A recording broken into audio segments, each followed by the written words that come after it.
What is going on, everybody? Welcome back to the live stream of Jay's Corner TCG. My name is Joey. You can call me Jay. Without further ado, guys, let's get this underway. What is happening? Welcome in, guys. Welcome in. Today we have none other than my boy Ghetchu in the building for a podcast. Let me bring him in. Guys, you ready? You ready? Oh yeah, we got to get dressed up today because we're going to be dressed to impress for sure. All right, so let's bring him in. 3, 2. There we go. What is going on, man? How you doing? What up? What up, gang? Back at it at Jay's Corner TCG. Let's go. Hey, let's go. Get you. Welcome in, man. Welcome in. Appreciate you coming by. Before we get into our interview with the gym leader today, let's go ahead and say what's up to everybody. Smack Daddy in here. Gonzo, Joseph Nolan. What's happening, Joseph? Dizzy Hippie, Isaac 303, Clampy. I see you, Clampy. Bizarre Breaks. Family. Mitchell Talents Horror Review.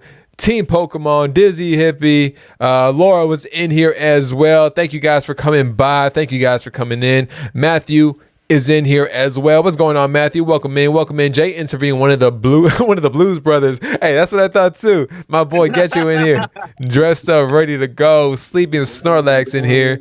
I see you sleeping. Blau and Cards. Ray, Galvin. What's going on, Ray? How you guys doing? Welcome in, guys. Today we have my Fish Shack brother, Ghetchu. How you doing, man? Welcome in. Thank you, brother. Happy Friday, man. Happy Friday. Friday. Hey, especially out here in Los Angeles. Happy Cinco de Mayo. Oh, yeah. Happy Cinco de Mayo. Happy Cinco de Mayo, everybody. Ooh, Jay. Okay, Jay. Hold on now. To be fair, we did take one off camera, so I'm not being rude. I'm not being that rude. But I had to show off the little shot glass that I found. Look at this. Just a little bit. Just a little. Little penguin. Yeah. Hey, cheers to everyone out there too. Happy Friday, everyone. I shall do the same. Jeez, there we go. Ah, Hey, Safe on the 2-month membership. Appreciate you, man. Happy birthday, Jay. Sorry it's late though. Hey, Safe, no worries at all. No worries at all. Thanks for being in here. Appreciate you coming by. Scattered Minds in here as well. Welcome in, Scattered Minds. oh, Team Pokemon, Cinco de Yeah. Drinko, of course. Yes, go to Drinko. You know, a little sip, never hurt nobody. So, before we start, yeah, make sure you're 21 and over. If you're drinking, make sure you drink responsibly as well out there. FN Viking, what's going on? Ghetchu, thanks for coming by, man. Thank you for taking the time to be in here. If you guys aren't following Ghetchu, you guys could check the description or !! Ballin in the chat to pull up his link to make sure you're sub to my man Ghetchu. Ghetchu, how long you been making content? Oh man, I've been making content since I would say about. I think I marked the date as December in 2019. I just can't remember the exact day. Okay. But yeah, I've been dropping Fortnite videos since 2019. That's where it started. Okay. That's the year. So for you, it started off with Fortnite, right? Yeah, so it started off with Fortnite, and the origin story of that right there is that before I had a YouTube account, I actually used to have another YouTube account named Ghetchu. I guess now it's Ghetchu, and and right there, I really used that account for music because a part-time job that I had at the time was DJing. Was DJing really? Okay. I was part-time, taking it very seriously. And I was contemplating about making like pre-recorded content using vinyl records. Oh, okay. So mixing and matching using vinyl records, and I would have the camera up above as if it was the camera looking down at the Pokemon cards. But instead it would look down at the vinyl turntables, and then I would just be right there mixing and matching music and stuff like that, focusing on genres or having themes to a mix. So I was in that realm, and kind of like Eddie Broski too, I posted up a couple of mixes up on SoundCloud. Okay. To see if folks will like to have that, and yeah, we got a nice little like following from that, but I didn't exactly I didn't record any video content. Everything was being recorded at the time on audio, MDH. What is it? What was I using to record? It was one of the popular programs. I can't even remember right Serato? now. I used before Serato. Serato came like in 2016, 2017 for me. But I was doing vinyl up to that point. Okay. So I had that separate channel, and then like in 2019, I want to say like 2019 maybe, I got a Nintendo Switch. I was currently in my master's program at Cal State University Northridge. Hey, cheers to that, man. Yeah, appreciate it. And I was close to graduating, so I told myself I'll get myself a little early like graduation present, and I ended up buying myself a Nintendo Switch. And that's when I also started I was already dating my girlfriend at the time. I mean right now, like for a few years. All right. And she has a favorite nephew. Dang, she playing favorites? Yeah, she playing little favorites, but she does have a favorite nephew. And so since I wanted to, be closer to her. So I figured, okay, well, let me be closer to her family, and let's start with her nephew. And her nephew was like in the 12 years old range, something like that, 12, 13-year-old range. So like at the time, Fortnite was very popular, and it was he was a part of like that whole Fortnite world. Yeah. So Mafia podcast, I see whose toast is this. I wanted to become closer with him, try to find a way to, be closer with her family. So I said, all right, let's see what he's into. So Fortnite and Minecraft were the two video games that he was into. So I was like, all right, let's build from there. So me and him were playing Fortnite, and I said, all right, let me create an account so we can play together. Okay. And is the name originally for the Fortnite account name was I'm Gon' Get You. I'm gonna get you. I'm gonna get you, or I'm gonna get you. Yeah. And that's where the I'm get going you. That's where I'm get you comes gonna from. get you. Yeah, so that's what it was, spelled out like that. And then so we created that account, and we started forming a bond together.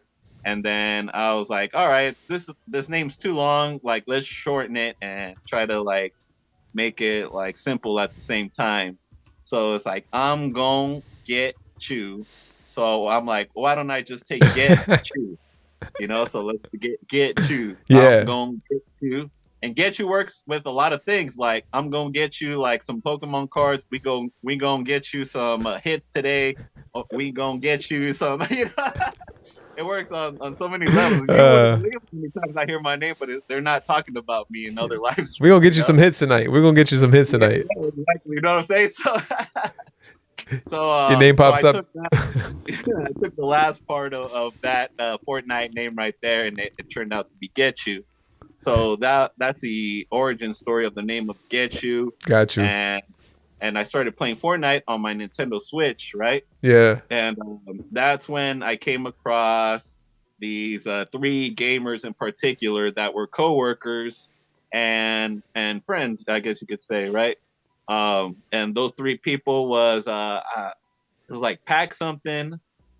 It was Mount Kilimanjaro, Okay. and it was Stray Buddy. Oh, And okay. the reason I got paired in their lobby was because of Stray Buddy. Because Stray Buddy, Stray Buddy was at work playing on his Nintendo Switch, and Killa was on his PS4 at work, and so those two were playing together with Pack.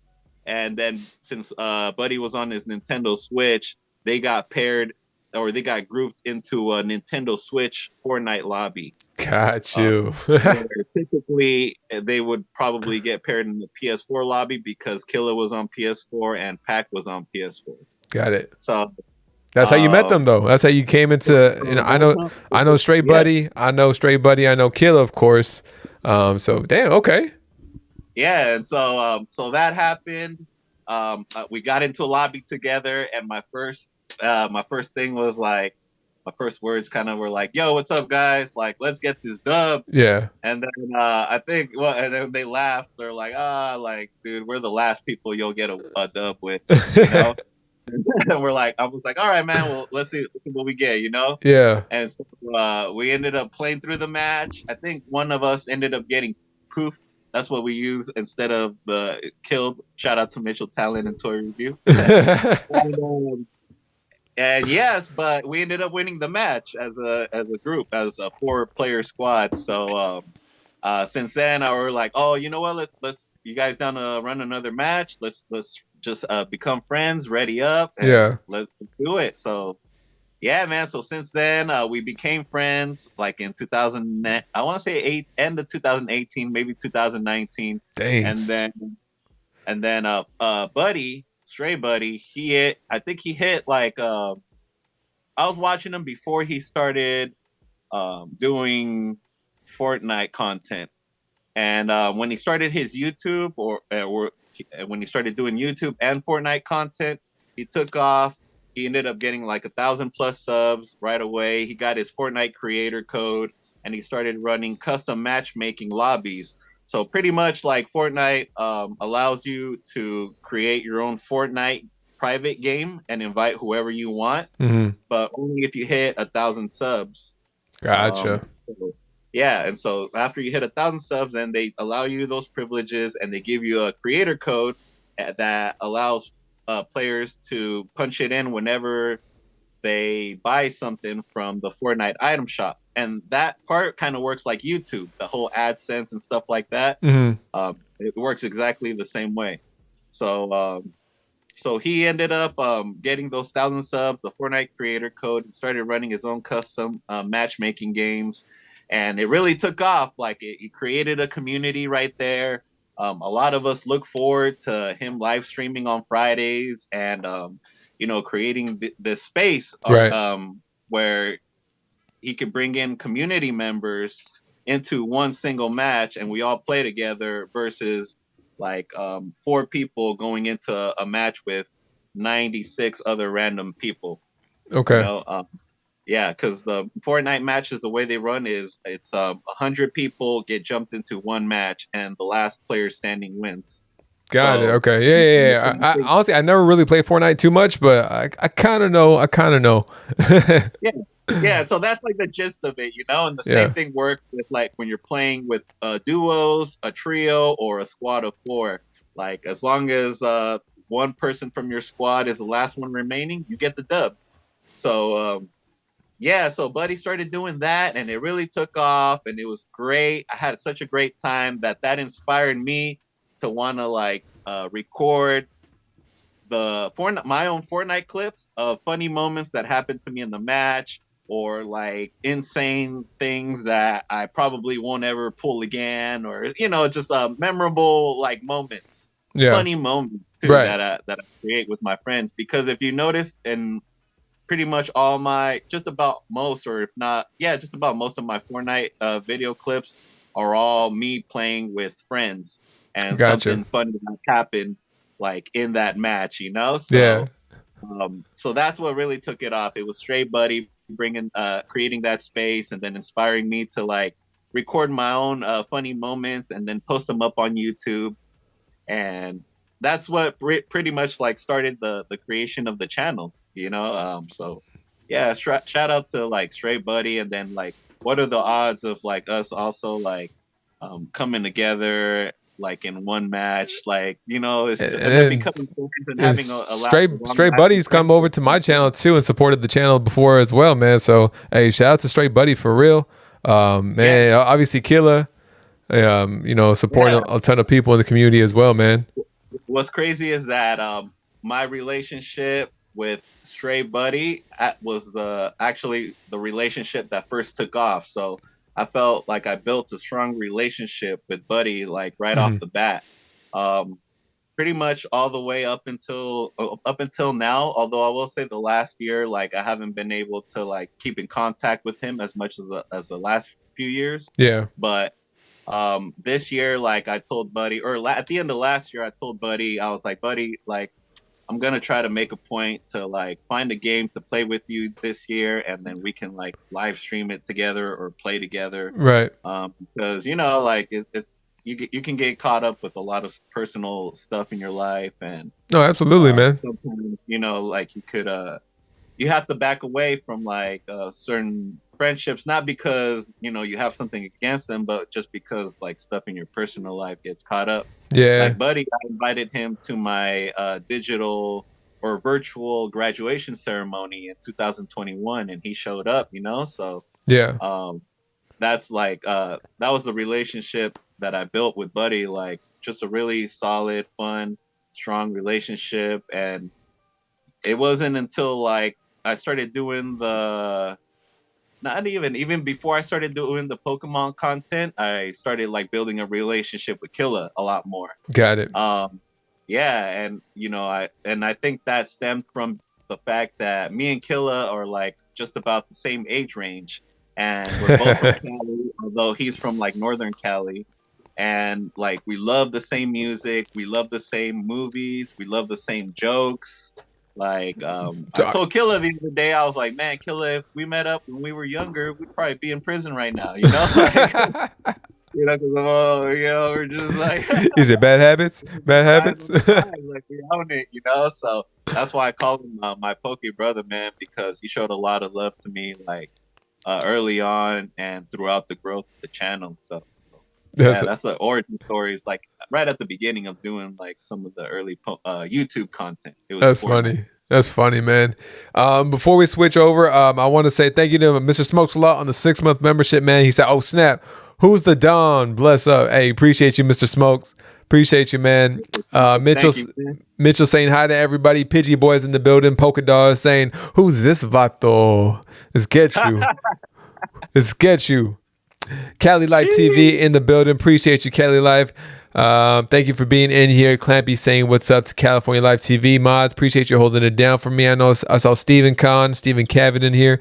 Chilling. Fella Chris dropping the ballin' emojis we got in here for Ghetchu today.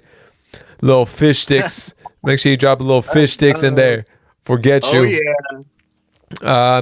Thank you guys for being in here. The Lunatic in here as well. Thank you, man. Dub in the building. What's going on, Dub? How you doing? Sleeping Starlight.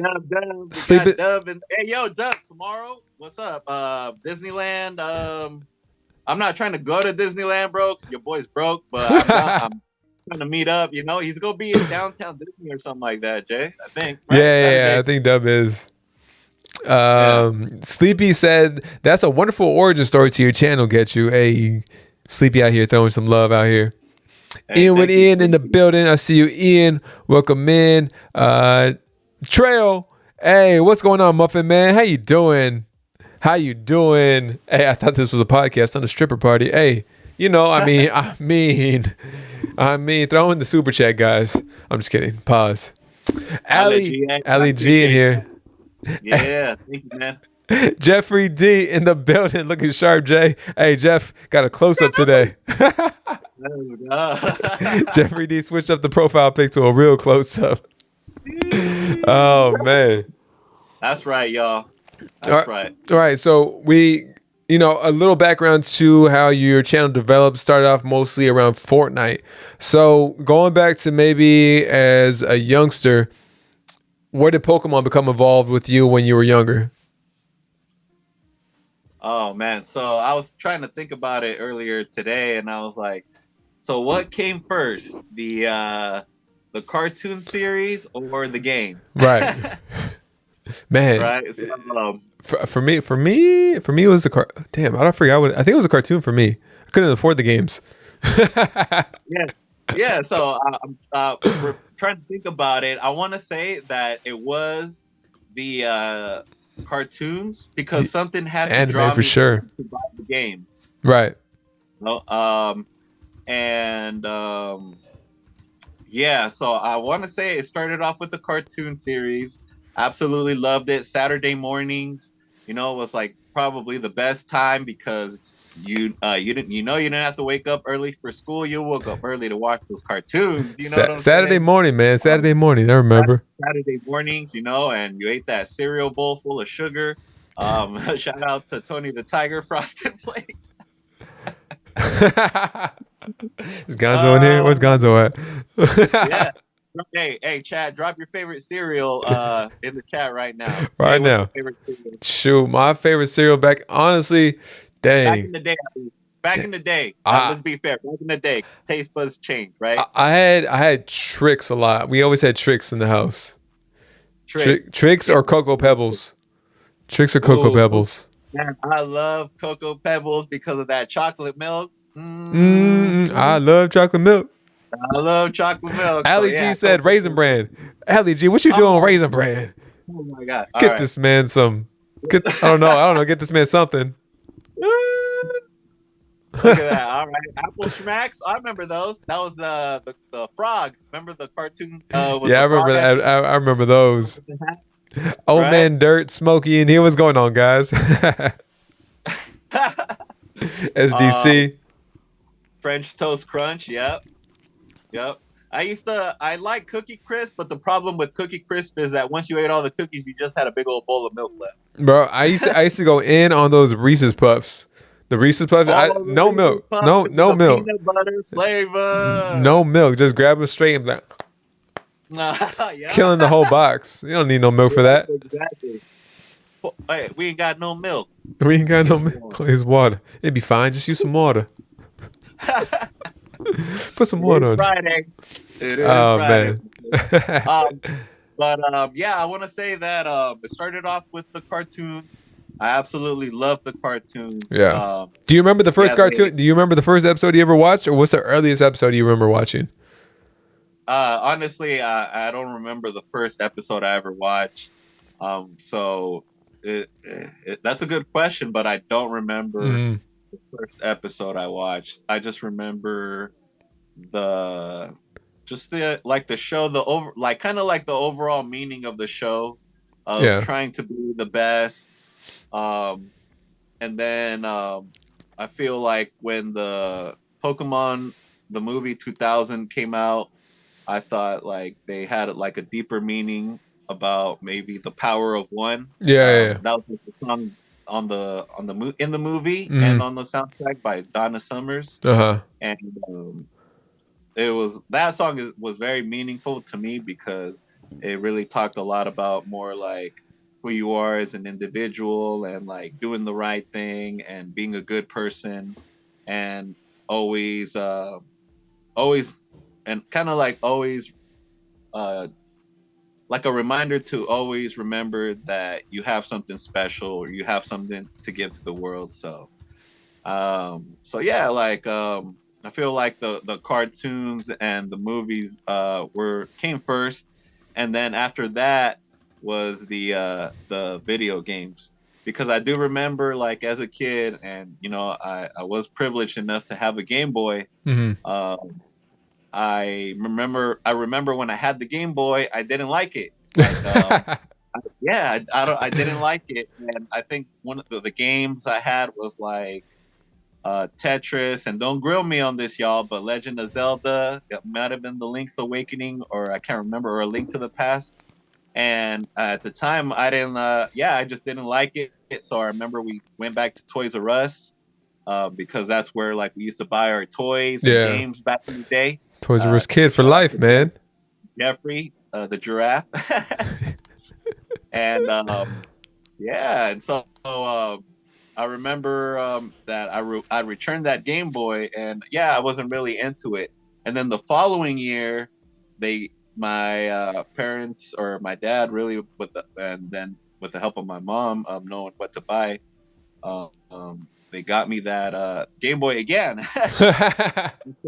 Let's Yeah, try it again. for Christmas. Wait, Yeah, was and it so Game Boy or Game Boy Color? it was a Game Boy. It was Game Boy. Yeah. Got you. Hold on, y'all. Jay, give him a little dance. Hey, Grease Monkey, what's happening? What's happening? We're doing a little dance. We're doing a little Fish Shack dance. I don't know what the hell I'm doing, guys. Oh, there he's back. Cool. Is that the OG one you have? Yeah. So this isn't my original. The way it worked back then is that once the new system or new console came out, you would trade in your old stuff or your old games or consoles to try to get that new. So yeah, so this is where it started with me and Pokemon. I had this Game Boy right here, and it started with Pokemon Red. So first came the show, and then I loved the show, and so that's when I went and got the Pokemon Red. So yeah, so bam. There you go. Your little red. Can you save on that? Yeah, Yeah? this one you can. New battery This in one there? you can. I still have my old one, OG original, because I love Pokemon so much, Yeah. and that one does not save. I was so, man, how disappointed was everybody in chat when they like finally, they were going through their stuff and like you put the game back in because you're like, oh, I'm trying to reminisce, and then you first time finding out that it only saves up for like 10 years, and then all of a sudden it just disappears, bro. Yeah, Waste of my childhood, man. Waste of my childhood. yeah, dude. I feel bad for the people that actually hit 151 back then, and Man. hit 150 at least, because there was a way to get Mew, and I believe that was through either the glitch or through a tournament. It was through a tournament, and I actually attended one of those tournaments. And we'll get into that a little bit. Okay. But yeah, it started with the cartoon show, then it moved on to the Game Boy game, and man, I just played that game till the battery died. Because these things, as did everybody, man. USB back in the day, y'all. This is not USB. Let me tell you. Like, you look at the background. Put here. them 4. Is it 4 AAA's? Damn. 4 double A's, not the double A's. Yeah, 4 double A's. Batteries. So yeah, 4 double A batteries. You have to fill that up and give it some weight. You know what I'm saying? On top of that too. So imagine that thing was like so bulky, man. It's bulky, it's heavy because of the batteries too, but it was like the best time of your life because the video games is what brings the whole like world together, right? Hey, facts, man. Yeah, I remember because I never got an OG Game Boy. Some of my friends did, but I missed that. I think I might have been a little slightly too young to even like really get it. But I didn't get one until Game Boy Color. Now I remember my Game Boy Color on Christmas, my mom got me. It was the teal one, like that teal greenish one. I remember getting both gold and silver because I think she didn't realize that it's pretty much the same game, but I got both of them, so I was like, cool, let's run it. I picked up the gold cartridge first, though. I played through gold first. Oh, Yeah, the Ho-Oh one, man. It was sick because before the game I had gotten to the cards before the game. So for me it went anime, the cards, and then the game. So for you it went anime, game, and then the cards. I'm assuming. yeah. That's exactly how it went for me. Yeah. And I remember that for the Game Boy, Pokemon back in the day actually used to hold Game Boy tournaments, and for Pokemon Red and Blue, and Okay. I'm sure for the other ones too. But yeah, so I'm trying to remember where exactly the tournament took place. I can't remember exactly, but I remember they had like maybe like Appreciate you, Future a bunch Focus. Sorry. no, you're good. They had a bunch of like 6-foot tables laid out, and then chairs, one across from another, and they had the Game Boy link cables. So in order to like Yeah, trade or battle Pokemon in the game, you had like this USB cable that you would plug in right here on the side of the Game that was Boy, good times, man. and then you would connect it to another Game Boy, and then you can trade with other people, whether they had red or blue, and that's how you were able to master all 150 Pokemon by trading. Because I- I don't know if you remember, Jake, and you should know because you had silver and gold. yeah, Each cartridge had like specific or like kind of like like specific Pokemon that you couldn't catch in the other version. right, man. I know Skarmory was one you could only catch in silver. And then in gold, I forgot which one was the only you could only catch in gold. But I know remember too, like in gold version, Ho-Oh would be level 70, and then Lugia would be level 40, and then it would be the opposite in silver version. So it was slight differences to the game. Man, I remember like on my block because there was like a bunch of kids, back in the 90s, early 2000s, we were playing outside, guys. You would believe it or not. Believe it or not. Yeah. And there was just this one kid. You always had this one friend in the neighborhood that had the link cable. Only one of them. So everybody would always be like, "Hey, bro, you got your link cable?" Because we're over here trying to trade, evolve Haunter into Gengar or evolve something, because some of the Pokemon you had to, obviously, I think you still have to trade them to evolve them still, but that's that's just how I remember it. And then we would do the mystery gift. The mystery gift. The mystery gift. You guys remember the mystery gift? Yeah, I remember the. Wow, you just unlocked the memory there. Mystery gift, guys. You had to hold up your Game Boys to each other. Yeah, man, those good times. Yeah. So tell them what the mystery gift is. All right, so I don't know if you remember. I don't have a Game Boy next to me for reference. Okay. But hold on. Do you have a Game Boy Color? Yeah, here we go. This man got things on deck. All right, so on the Game Boy Color, you see the little black like rectangle right there. You guys, we would have to hold the rectangles up to each other, and before the game started, there was an option for mystery gift. If you guys held it up to each other, you would click on it and you would get like a mystery gift. Sometimes it would be good, sometimes it would be bad, but I don't remember exactly what the gifts were. I just remember doing it. I think you had to beat the whole game in order to unlock that though too. Something like that. Yeah, man. That. That was blue. Yeah. Dizzy said that's Bluetooth before Bluetooth. Facts. That is facts. Yeah, absolutely. Yeah, that's what I'm saying. Like, this is not USB stuff, y'all. Like, Yeah. you had to come prepared. You had to make sure that your batteries were charged as well. Remember Game Boy Color? They upgraded it, so you only had two. Yeah. You needed two AA's for the Game Boy Color. Man, And I remember I had the yellow, the Game Boy Pocket yellow, Uh-huh. right after the regular Game Boy. Remember those? Yeah, man, I remember those. I remember They were those. really small, like you Tiny. can, yeah, like the size of your hand, Yeah. probably. Like maybe even I think it was also thinner too. I think that's what they were trying to aim for, a thinner, sleeker type model. Damn. And it was black and white instead of green, instead of the green screen.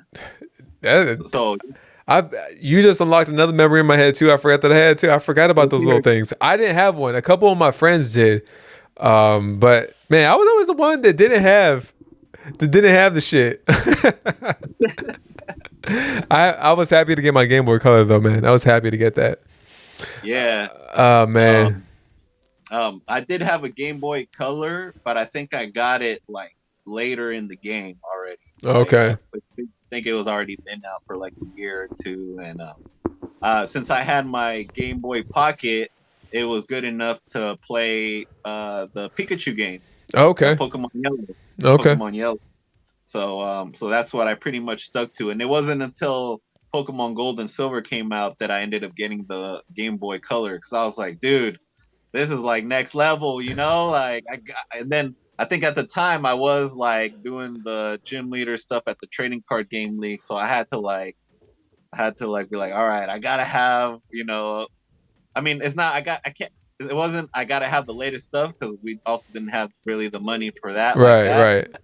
But I had to at least know about it, and I had to like borrow my friend's Game Boy or Game Boy game so I can like, get it in. You know what I'm saying? So, yeah. I remember I borrowed my dude. No, I just unlocked another memory. I remember for some dumb reason in third grade, I let somebody borrow my my gold version for some reason. You know what he did? Never got it back. No, I got it back with a brand new start. Lost all my progress, and I was already done with the game. No. Oh man. No, Jay. Did you ever collect all like 150 from the silver and gold? I was damn close. I was able to get, because I even had like the Mewtwo and Mew from trading with my friends that had red and blue. They were still playing through it. I was close. I was close to the. How many Pokemon were there up into Johto? Because there's more than 151. I almost had every single Pokemon from Kanto to Johto. Yeah, man, that was tough. I don't know. I want to say that's tough. I want to say like 250. Did they add 100 more when the Johto came out? Anybody know 251? Here in Northern, possibly. I don't remember. 251 because of the Mew. I want to say 251. That would be my guess because of the Mew. Because Mew would be that one. Hey, KFC, what's going on, man? Welcome in. Appreciate y'all. Appreciate you guys coming in here, chilling with us. You know, we're talking with Ghetchu. If you guys don't know, this is my boy Ghetchu right over here, looking like a straight OG, triple OG, as Broly drops that $5 super chat. Yo, is that triple OG Ghetchu? It is. That's Genshu. It's imposter Ghetchu, as you guys were calling him earlier. Bro, that Celebi events that no one could do as a kid, dumb, says Sleeping Star. Like, yeah, that's probably what was holding me back, the friggin' Celebi. Because obviously you had to go into the forest, and the well was right there, but you never knew what to do with the damn well, at least as a kid. Yeah. I still don't know what I still don't know what to do with it. I still don't know, yeah. I still don't know what to do with that well. I'm like, there's got to be something to this. But I remember them having like an event, and it was, it's not like, back in the day, we weren't, looking at, Poke Beach or wherever you get Twitter, wherever you get like the latest event schedules for whether it be Pokemon Go and stuff like that. So you have to go to get the magazine. Damn, I sound old as hell right now. You have to go get the magazine from the store, young whippersnappers, and read that thing. Oh man, it was just like a lot that we didn't realize when we were coming up with it, but it was okay. It was fun. That was the most important part. Game Shark. I got a Game Shark, James. I had no idea how to use that damn thing. Waste of $50. There we go. So these are not. I do have one that is mine that I kept from back in the day, but I used to have a few of these Pokemon magazines back then. So yeah, they used to like tell you like tips and tricks for the game. They used to tell you the prices of what the cards are at the time. They would have like cool posters and stuff like that you can like hang in your room. They would have like exclusive giveaways that you could sign up for. They would have people like create their own Pokemon and then have them submit it. And then if it was good enough, it would be featured like at the back of the magazine, such as this one right here. This right here is called Delimon. Delimon. Hey, that's Yeah, so hilarious. yeah, so and if it was, and then they would have like their own attacks, and then like it would do specific things, and then like at the old Pokemon cards, they would have like the description or the definition of what that Pokemon is or what it would do, like a little Pokédex entry, Yeah, and people would also create that at the bottom. Like this one, for example, is Delimon, and it says loyal at heart, but when threatened, its horn and tail serve as deadly weapons. You that's know what I funny. mean? So yeah, man, I used to collect these magazines, or just have a few of them, and I was big into reading as a kid. Like I was really big into reading a lot of stuff, a lot of the Scholastic books, even the Harry Potter books. Although I never like owned the Harry Potter books. Once again, um, because I couldn't afford it. I had a friend who was really into it, and he would let me borrow like his books so I could read them, like the Harry Potter books. I think I like read up to like the fifth Harry Potter book, like Goblet of Fire or something like that, and Yeah, then okay. puberty hit. So and then I stopped, focus on other things. Yeah, like I was definitely into like reading like these Pokemon Beckett magazines and stuff like that. That's funny. And yeah, even as a kid, like because of the Pokemon Trading Card Game League, I kind of also learned like what the values of Pokemon cards can be, like what trading is about, bartering system, like learning all that, and then playing the actual game. You have to do a lot of math in your head. Um, Not as much math as today, but you Right. still had to do a lot of like math to try to defeat your opponent. So yeah, man. I absolutely developed the love for the Game Boy games right after like the cartoon series, because yeah, they just had a lot of great themes, a lot of great messages, a lot of positive like reinforcement throughout the whole, like for sure at least the Kanto and Johto. Mm. I could say that they really had some really good like deep themes about like about how important it is to like have some self love for yourself. Okay, that's what's up, man. Um, I think for me, like when I was, I just, man, I never thought of it like that. That's probably true. That's a good message from like, because I really never thought about that. From Kanto to Johto. I watched the Hoenn time as well. I went from like I was like from Kanto to Hoenn, but then after Hoenn I kind of fell off. That was that time period where most of us, a lot of us, kind of fell off. If you stayed with it, then you guys are better than me. But yeah, for me it was from Kanto to Hoenn. Yeah, Um, I feel like those that series or that period of time was really like Pokemon really like went in on some like realistic themes, and for example, like I believe the creator of like the movie like was going through like some dark times and going through like depression and a lot of like alcoholism, I think something like that. So like the themes and like the even like the way that the shading of the cartoon kind of looks, it's kind of like a little bit darker, a little bit mm, more like serious type themes and stuff like that. yeah. So it's like Pokemon, I think now is like a lot more like they're not willing to put like themselves out there like that with I guess like themes that are happening like in our lifetime right now. But I know back in the day, I feel like they were a lot more direct with like their the message they were trying to get across, you know. And the first song on that Pokemon the Movie 2000, like I said, is that the power of one. So I definitely recommend y'all go check that song out, and just if you don't listen to it, just read the lyrics, and you know, you feel like that's what Pokemon was really trying to like get at back in the day. Before we move on, Adriana Salvador, welcome in. We'll say hi to everybody. Chili, what's going on, Chili? Appreciate you coming through. Kentucky Fried Charizard. Hey, KFC said her Jay has no socks on with the suit, bro. You want to see? All right, show him, Jay. Show him how we do it at the Fish Shack. This is the Fish Shack. We got some short shorts, you know, swim trunks. We got some socks with the Crocs on. With the Crocs on. Shoot, tell me I ain't got no socks on. I always got socks on, KFC. We gotta bring this to the Fish Shack, baby. We got some swimming trunks on, you know, because, you know, Ghetchu was a fish. But represent. And, you know, we got some socks on. Killer in the building. What's going on? Mount Kilimanjaro. Appreciate you coming through. Jeffrey D says, do you guys ever get scammed regarding Pokemon? Like personally scammed? I think I've gotten scammed one time. I bought something on eBay, but then I returned it within the 3 days for me. How about yourself, Ghetchu?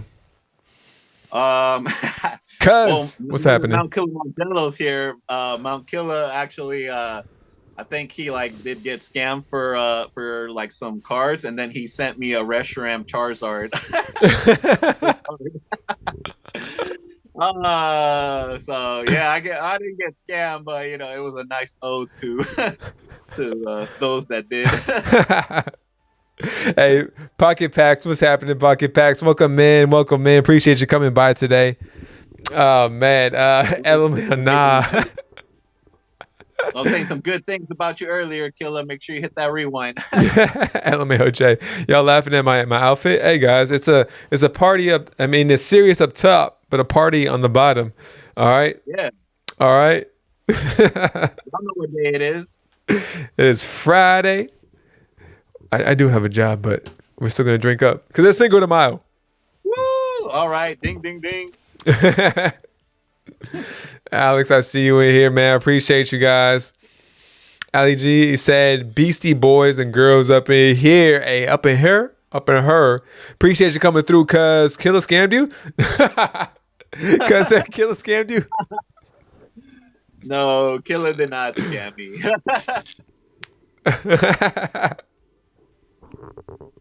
Mentas Unidas got me. Hey, Killer out here speaking Spanish.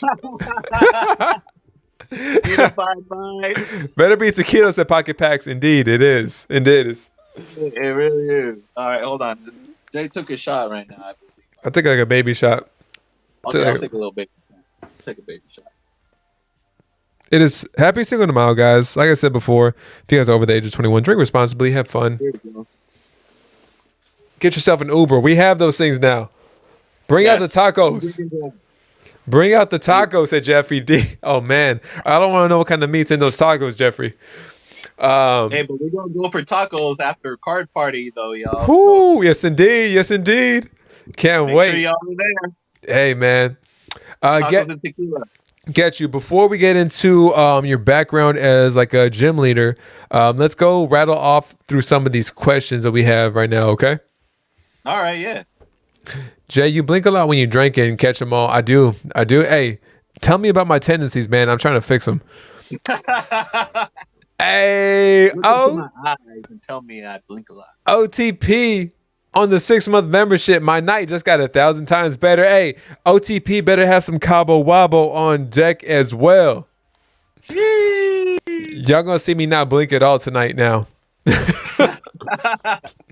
You're going to be looking at everyone like this, like, all right, so Ghetchu. Say that you were a dribbler.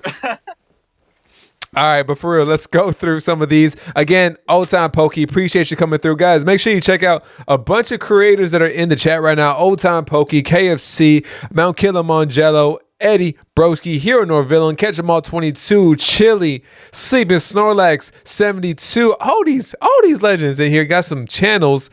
Dizzy Hippie. Here, darkness, everyone. Future Focus Gaming. Pocket Packs.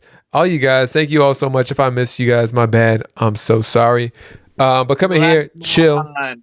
Chillax, man. All right, Good to see you, buddy. Pidgey Boy said, I don't know if this is a question. Is Ghetchu a word play on ghetto or get you? Oh, Pidgey Boys. I think we went over that right now. I think he asked that earlier on. So Ghetchu is the play on your original name for YouTube, right? Yeah, so just a quick recap.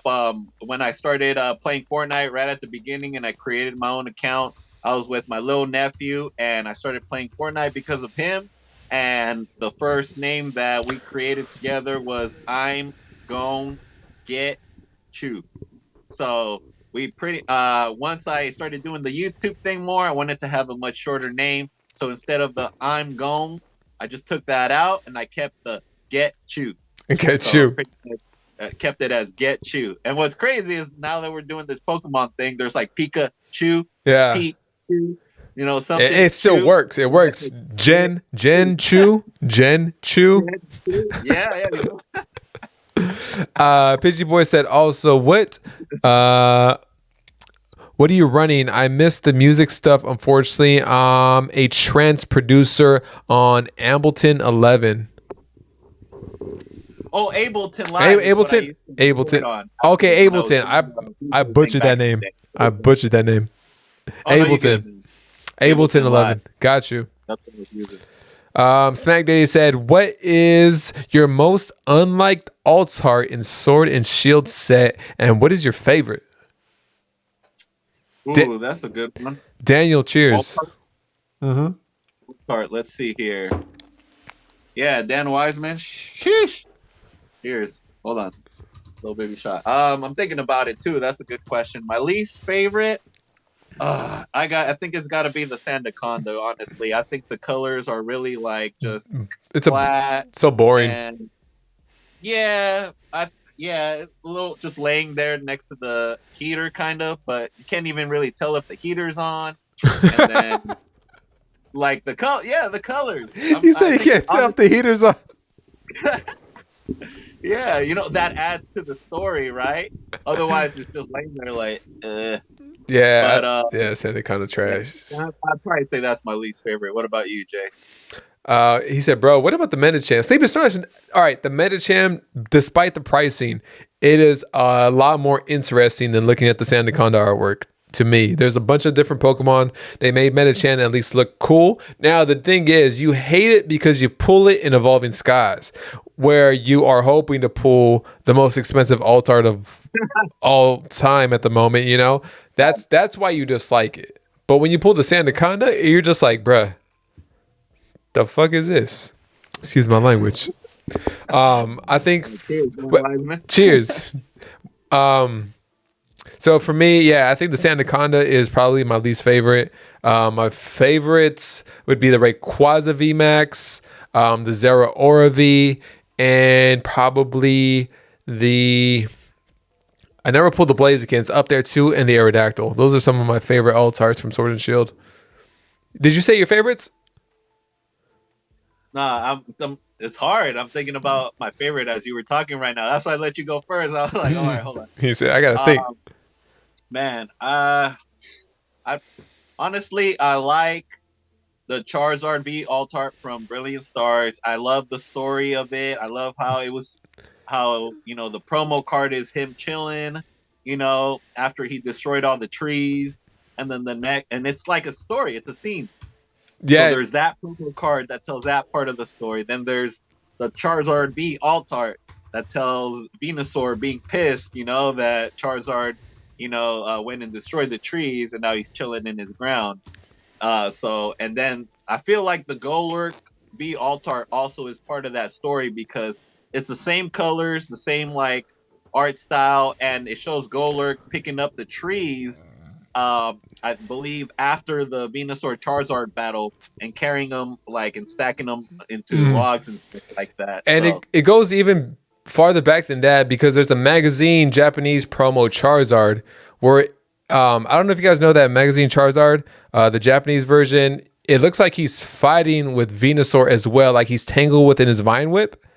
So I think that might be be carrying over onto the story from the AllStar too. So that's from XY era. Yeah, I want that promo so bad, but it's like expensive as hell. All right, old time Pokey on the $4.99. Cheers, you SOBs. Hey, cheers, old time. Appreciate you. Salud.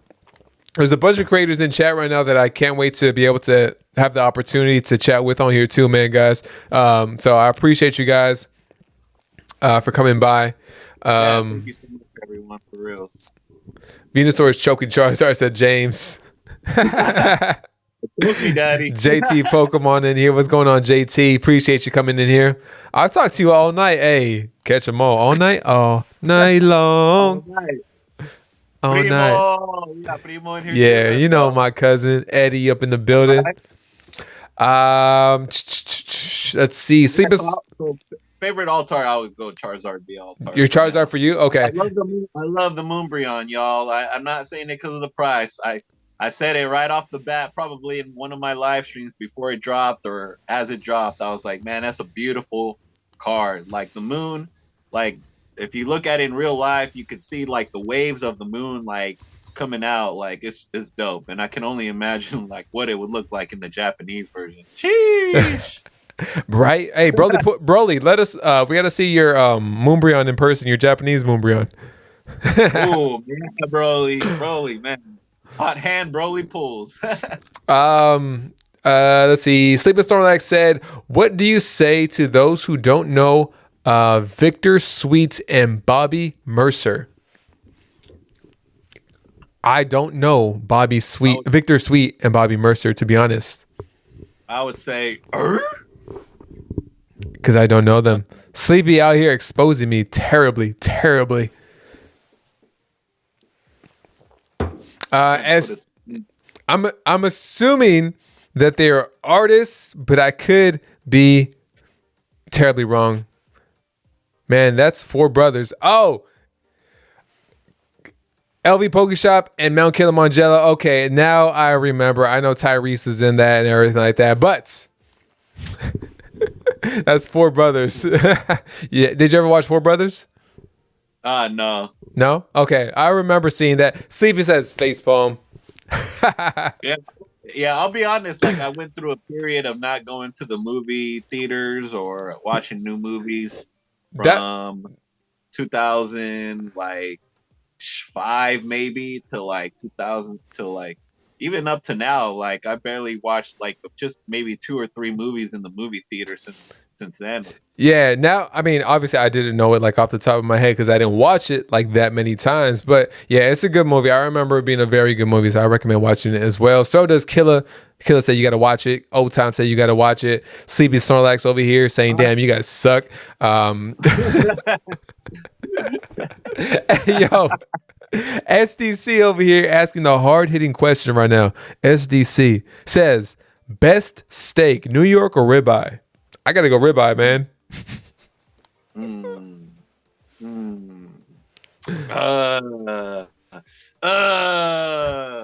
He's going Super Saiyan. I gotta say ribeye because it is gonna be more tender but more fatty. Yeah.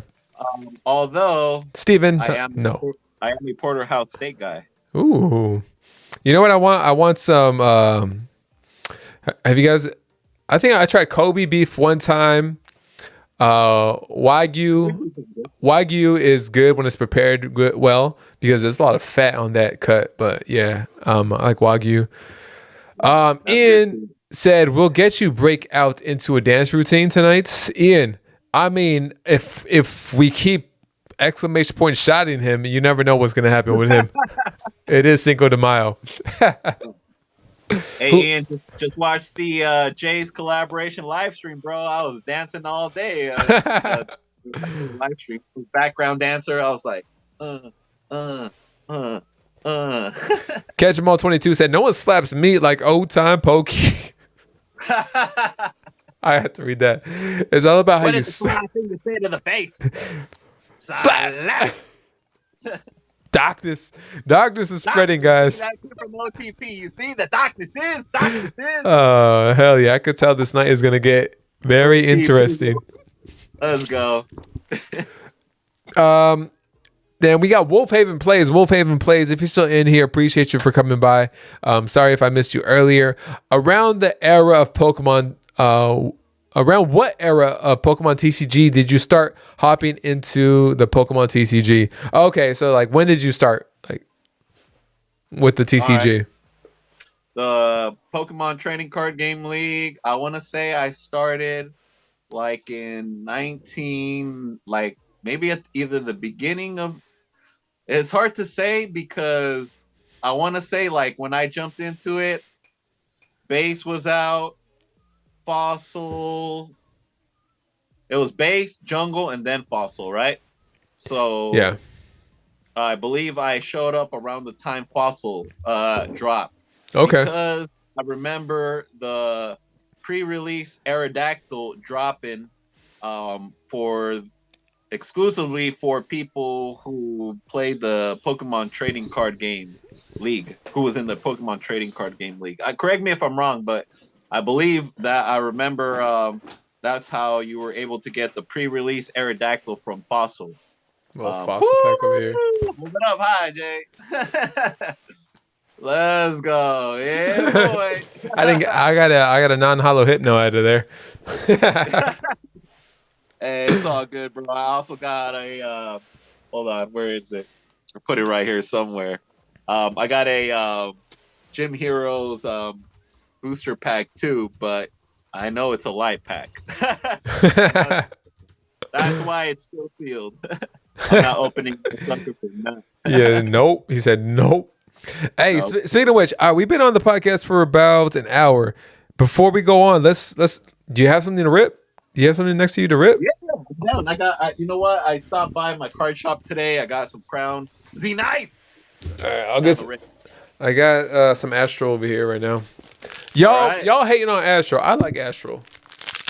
I like Astro too. You know, I was going through my trade binder and I was looking at like the stuff I got, the extra stuff I got, and I was like, wow, Astro got like so many trainer galleries. Like, man, it's pretty good. I like Astro Radiance, man. I don't know what you guys. I will say this: Astro's gonna go down as one of the most underrated Sword and Shield era sets. I think you're right. 1, 2, 3, 4. I'm knocking on the door. Let's go with the grass energy, y'all. What you got? I got. Goddamn, what I got? Guess the energy here. What you got? Leaf. Gotta go for my Leaf gang. Oh, water. Oh, water. Whole lot of water. Hey, Digi Smitty TCG, what's happening, man? Welcome in. Hey, yo, what's up with the drip? Hey, we have a special guest in here, man. We got Ghetchu in the building. He said we gotta be dressed to impress. So I was like, all right, bet. We got the Shaman reverse, and we got the Leafeon non-hollow.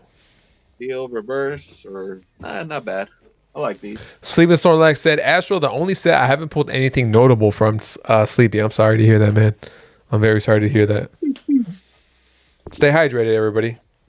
Yep. Exclamation point, hydrate. Hydration is very important on Cinco de Mayo. Absolutely.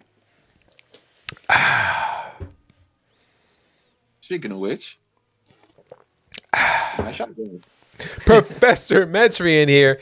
Pokey Jess. What's going on, Pokey Jess? How you doing? Welcome in. Tim said, love the special energies. Oh, yeah. From Crown. Yeah, those are pretty cool. I like those. All right, let's rattle off a couple more questions. Ooh, no, whoa. You taking a shot? All right. Cheers. Bring it back. All right. Salud, Jay. I'm going to take a little sip. Salud, Pat. Appreciate you. Salud. Woo. Hero Villain said, stay moist, my friends. Always. Med City Cards in the building. Ghetchu looks like he about to solve a mystery. Hey, you never know. He about to solve the mystery of where all those Fusion Strike kits went. Cheese.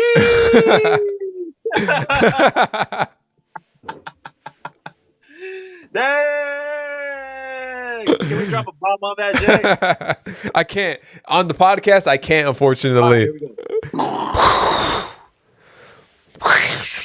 All right.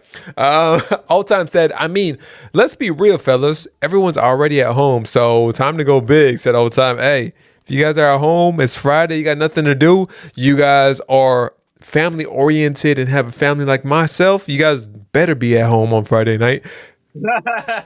So cheers. Enjoy yourself. It's a celebration. It's a celebration. It's a celebration, OTP.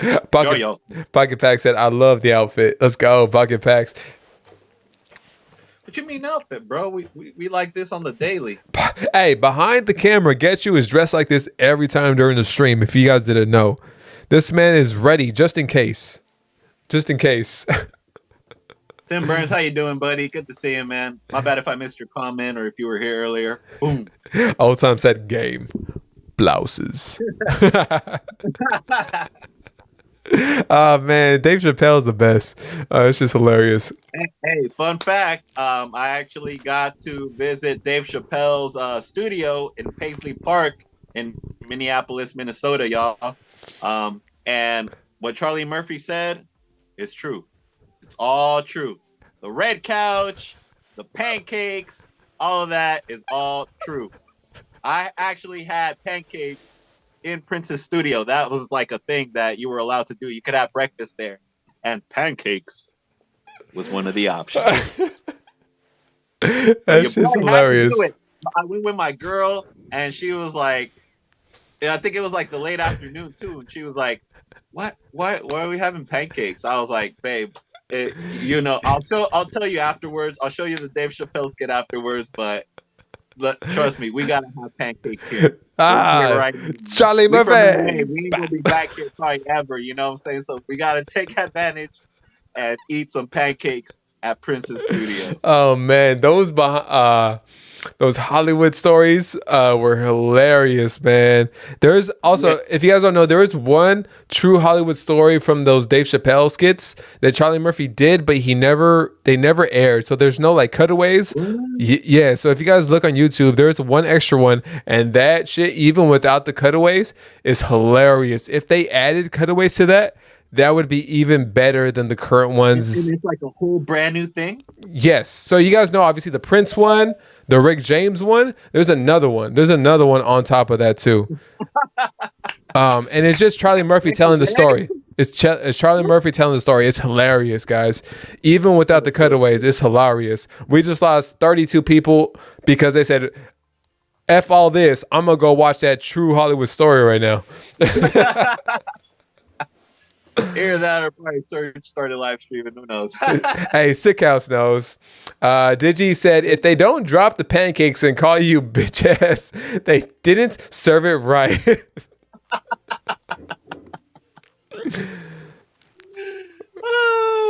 Hey, Smokey said, you look like you got inspired by Andrew Tate, LMAO. Oh, bro. Hey, we said we got to dress up because it's a very special podcast. So I dressed up. Game night, baby. Got the swimming trunks. Swimming trunks in the bottom. We flexing.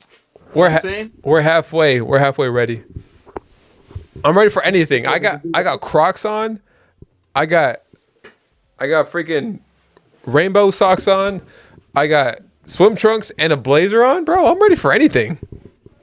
Any situation. Hey, Pokemon Collect said, how did the orange fish head come about? Good question. Let's see here. So, talking about like the origin of the YouTube and, playing Fortnite, and my first videos being Fortnite videos because I wanted to record funny moments with my friends and stuff like that. I think what was it? I want to say maybe right before Jay and I's first collaboration live stream, I actually bought the stuff. I bought the Halloween. It was a Halloween costume, and I mean, you bought it specifically for that stream because you were gonna wear it, huh? Yeah, I did. It's coming out now. You see, it's coming out. if you guys want to see that stream, you can't because it's gone. I had to delete it.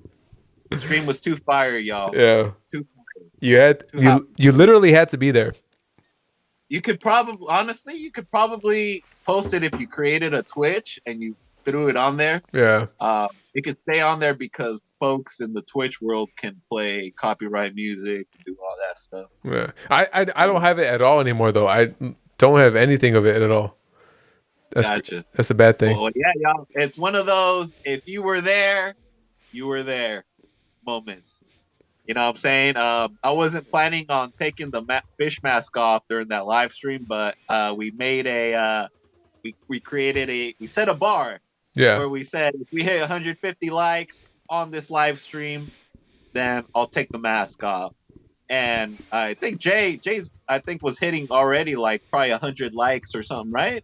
Around that time, maybe, or on a regular basis, not on a regular basis. That was, I think at that point that was the most liked stream I had ever done, and like the most popping stream we had ever done to that point too. So yeah. I think you set like an expectation, like, okay, if we hit like 100 or 150 likes, 150. 150.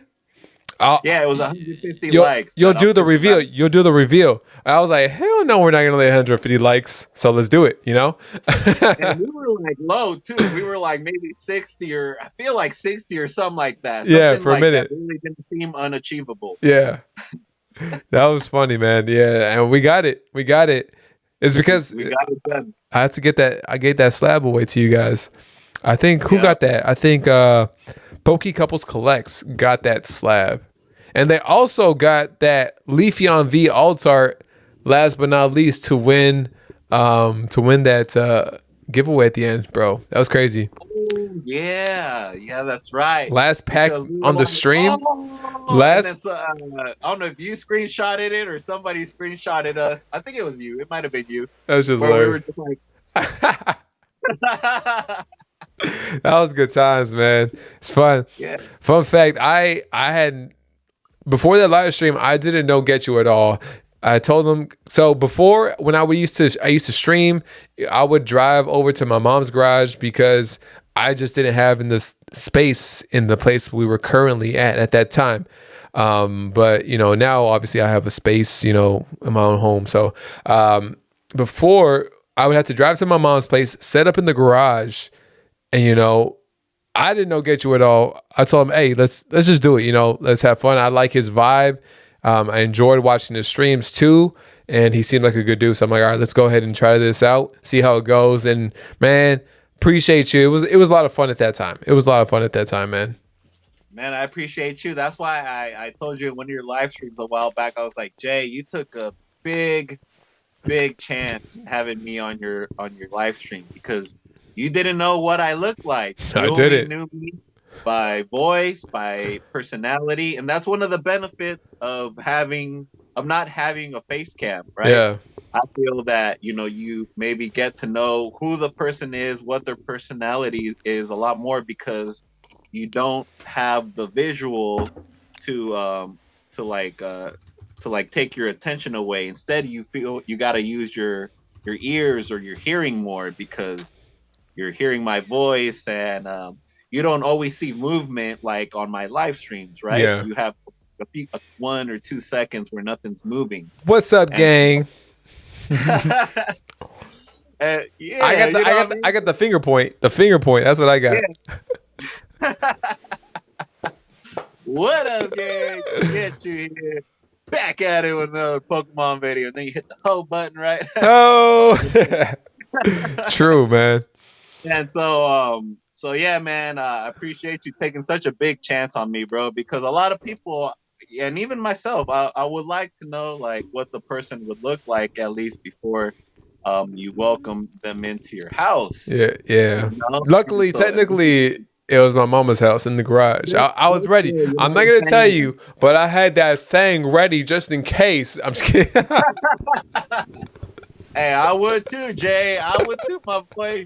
I would too. I don't blame you, but man, I appreciate you for taking such a big chance on me, man. Yeah, man. And, you know, I hope that it's also too an inspiration to folks out there that don't use the face cam. Like, you know, you don't have to use a face cam to, you know, build the community. You know what I'm saying? Like, you could do it without it. Hell yeah, man. You know, royalty. I think Royalty Gaming is one example, right? Royalty Gaming popping off, man.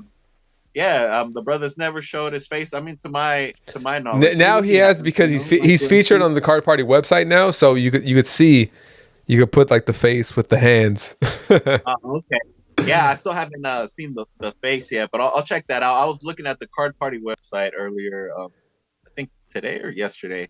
But yeah, I'll take a look at that. But see, that's one example of a cat, who the tone of his voice, his personality, the topics that he introduces into his channel.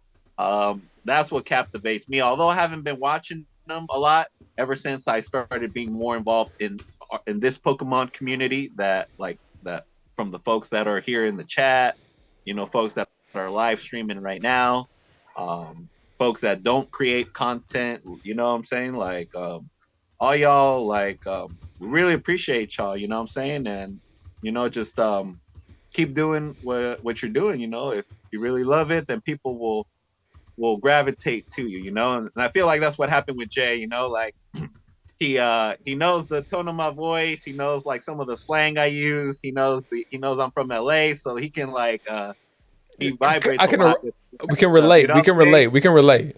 Toby, you know what I'm saying? Yeah, that's what I'm Mama saying. mentality, I mean, that just speaks for itself. And yeah, and what's crazy is that I was thinking earlier today too about like our heroes, and how it hurts sometimes to like lose heroes, like from your childhood. So people that like are mainstream, are mainstream, but that you looked up to, or Right. and that you lose along the way. So like yeah, Kobe was one example. And so I feel like LA stuff, LA slang, LA whatever it is, vibes, you know what Right. I'm saying? So like that really attracted to you and allowed you to like welcome me into your space, because yeah, man, like not knowing how that person looks like is a big risk, but you went off my personality, and Yeah. so I appreciate you, man.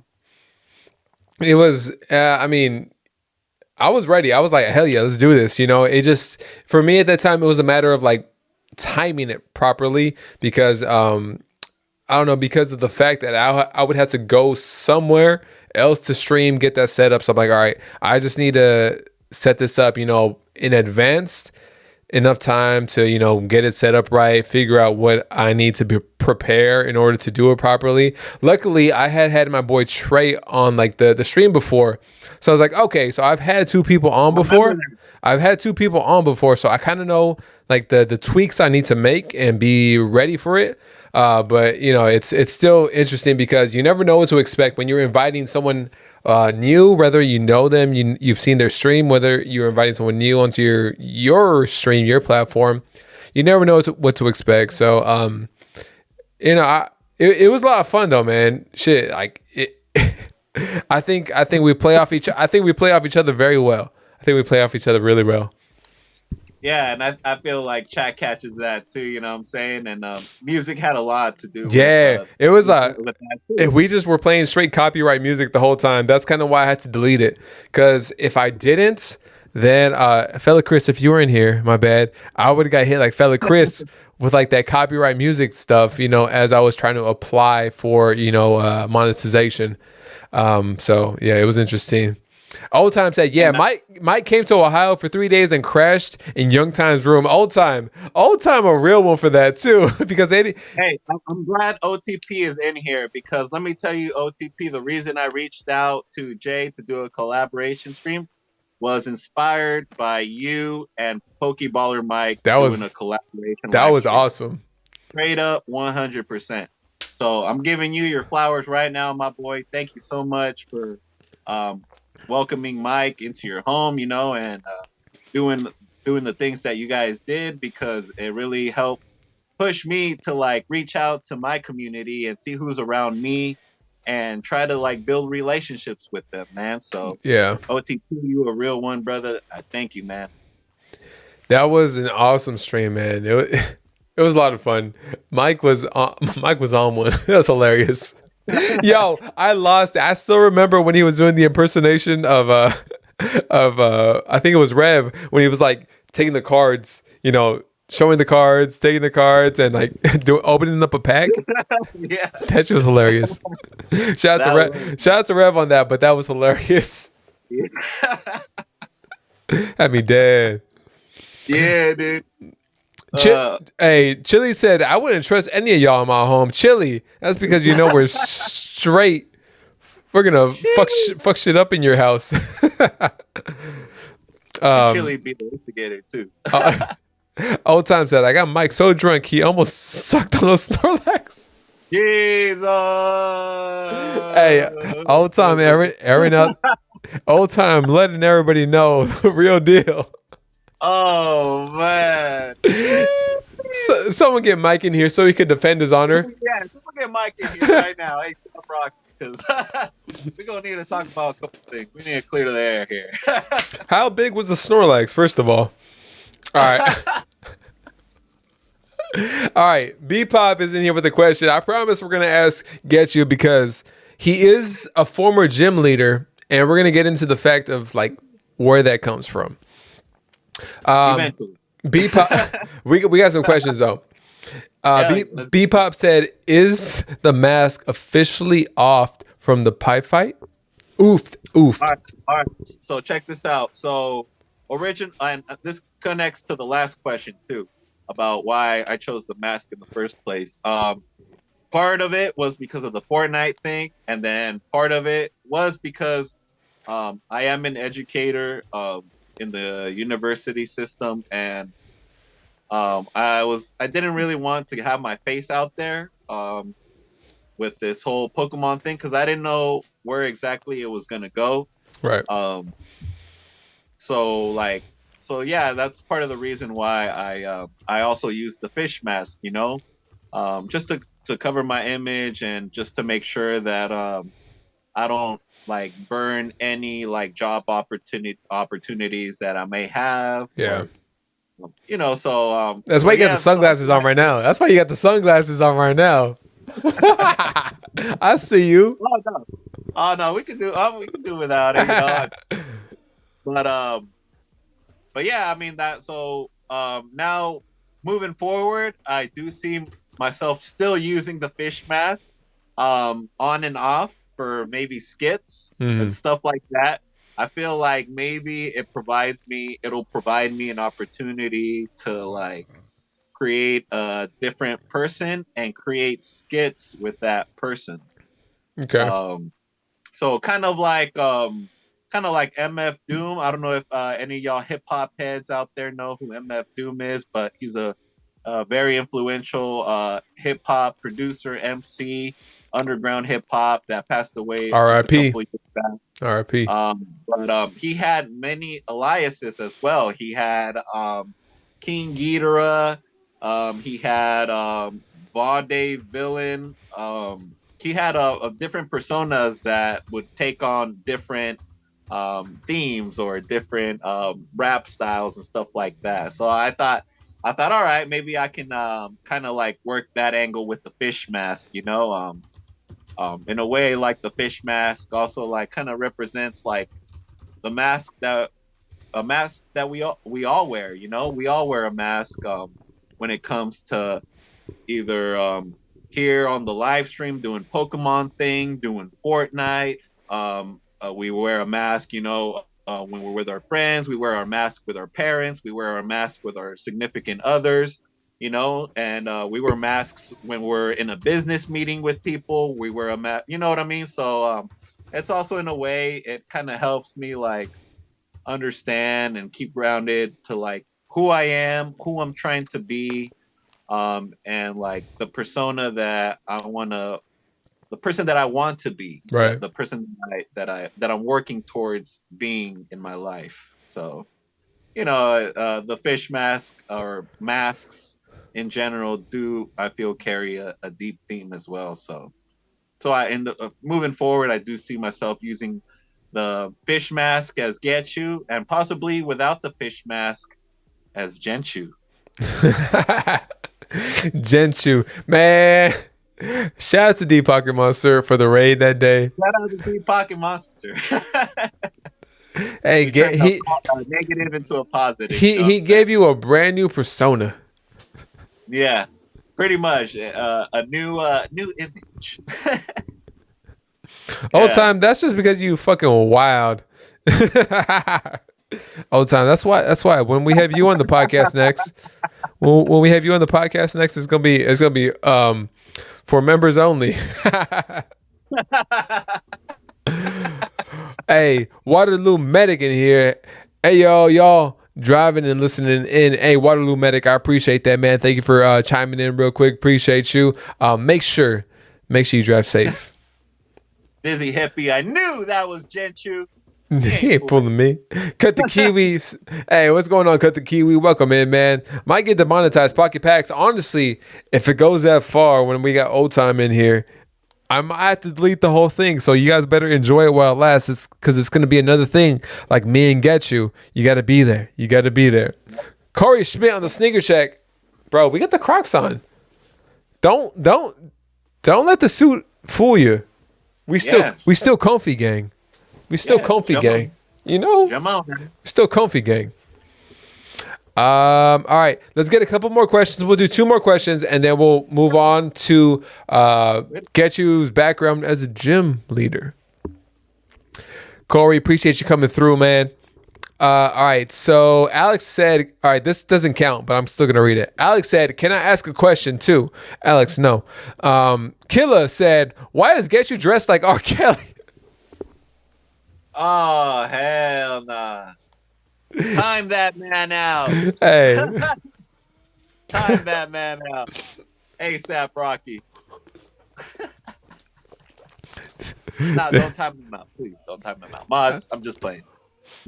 Hey. Don't do it.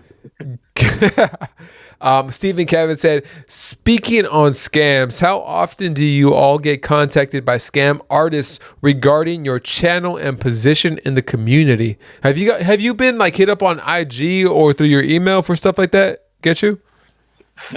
Promoted on blah blah blah blah blah blah blah. I get those in terms of spam. Yeah. But in terms of like scammers reaching out to me, no, not so much. I don't think so. And even in my live streams, not so much, because I am pretty vocal about people using alt accounts to win giveaways. Yeah. Not just on my channel, but on other people's channels as well. There is even we even created a command on the channel called !no, where you just type that and then it pops up, no alt accounts please, like I forgot what else it said, maybe you will be banned or something, but I always do give people second chances. I am a believer of that, and shout out to Mount Kilimanjaro too, because he's shown that on his channel. So yeah, so I am a vocal person when it comes to like scamming people or providing unfair advantages to others. And I don't say any names unless I'm 100% sure. That's just how I am. Say some names. I don't try. Let's see here. Mutt, right? Yeah, honestly, and I say that right now because I notice in the community that a lot of people during live streams talk about it, but they don't say his name. Yeah. Like as if his name was Voldemort from Harry Potter. You know what I'm saying? So fuck that, man. I feel like bringing it up and speaking about it, especially when it's impacted hundreds of people in the Pokemon community, including some community members that you and I know, Jay. So I will definitely call that out, and it's unfortunate that what's happening right now. And shout out to Dan Wiseman, who created a GoFundMe, I believe, to try to help folks get their cards back from PSA. So, that's like an example of the unity of the community, right? If you guys ever want to show love to Dan in that regard, because Dan has been through his ups and downs with that, unfortunately. Check out the Discord on my Discord. I think TanFan posted that up on the Discord. Yes.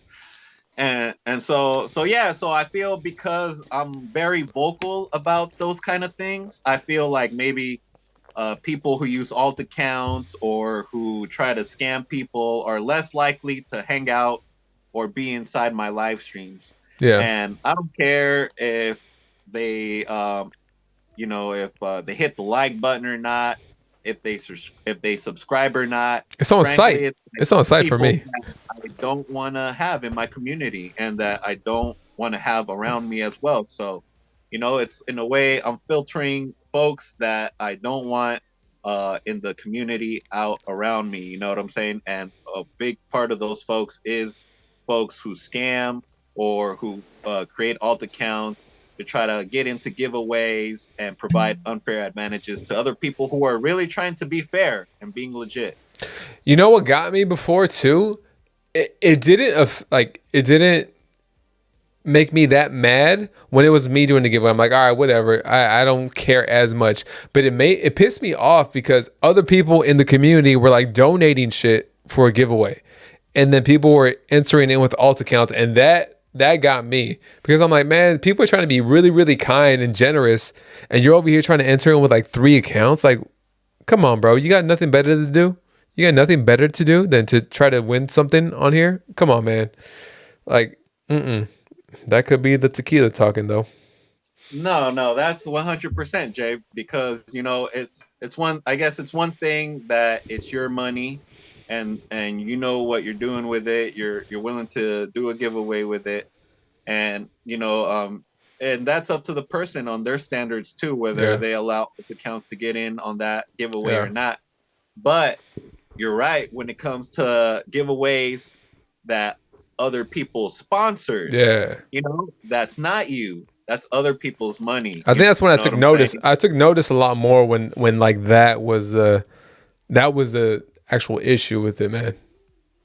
Yeah. And so, I feel that for me personally, because I take that stance or that hard stance, Yeah. I have less of a chance of encountering people who scam or, try to like not play by the rules. Yeah. Yeah, I mean, Yeah. it's just come on, guys. It's just you know, be happy for the individual that wins something. If you're bouncing between streams, it is what it is. We all know people do that. It's fine. We put giveaways out there sometimes for everybody for an opportunity to win. We understand that we can't be mad at it, but once you're starting to answer with multiple accounts, then there's an issue with it. Come on, don't be that person. Don't be that person. Yeah. And talking about scams and stuff, Jay, I'll throw the question to you, like, because you buy a TCG product to sell, Yeah. have you ever been burned or scammed on something that you bought that you were trying to sell? Yeah. Not necessarily scammed, but there recently with I announced a Dragons Exalted. That's a Right. black and white booster box. A break because I had put, so there is a place here in SoCal. I'm not going to name any names because they didn't necessarily scam me, but they didn't. Oh, okay. I'll explain the situation right now. All right. So I put a $2K deposit on there, a $2,000 deposit. I'm like, all right, cool. I hit this person up. I put a $2K deposit on it because, I'm like, all right, I can't go to pick it up right now. Let me go pick it up in about a week or two. Let me put a deposit down and then I'll give you the rest when I go pick it up. They're like, all right, cool. When I went to pick it up, I'll take a shot to that.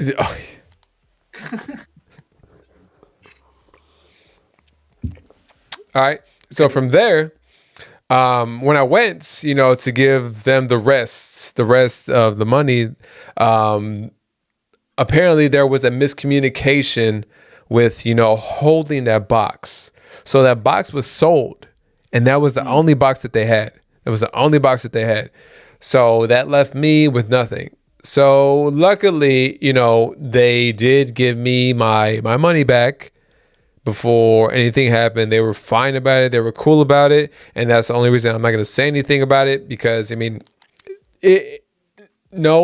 guess no harm, no foul to an extent, but it did make me feel really, really bad because I had announced it, and I'm like, all right, maybe I did get a little too ahead of myself to try to announce that. So maybe next time I will, chill, relax until I literally have the box in hand. I just assumed because I put it down, it was all agreed upon that it would be fine to run, we'd be good, and we could go forward with that. And I remember talking to you about it too.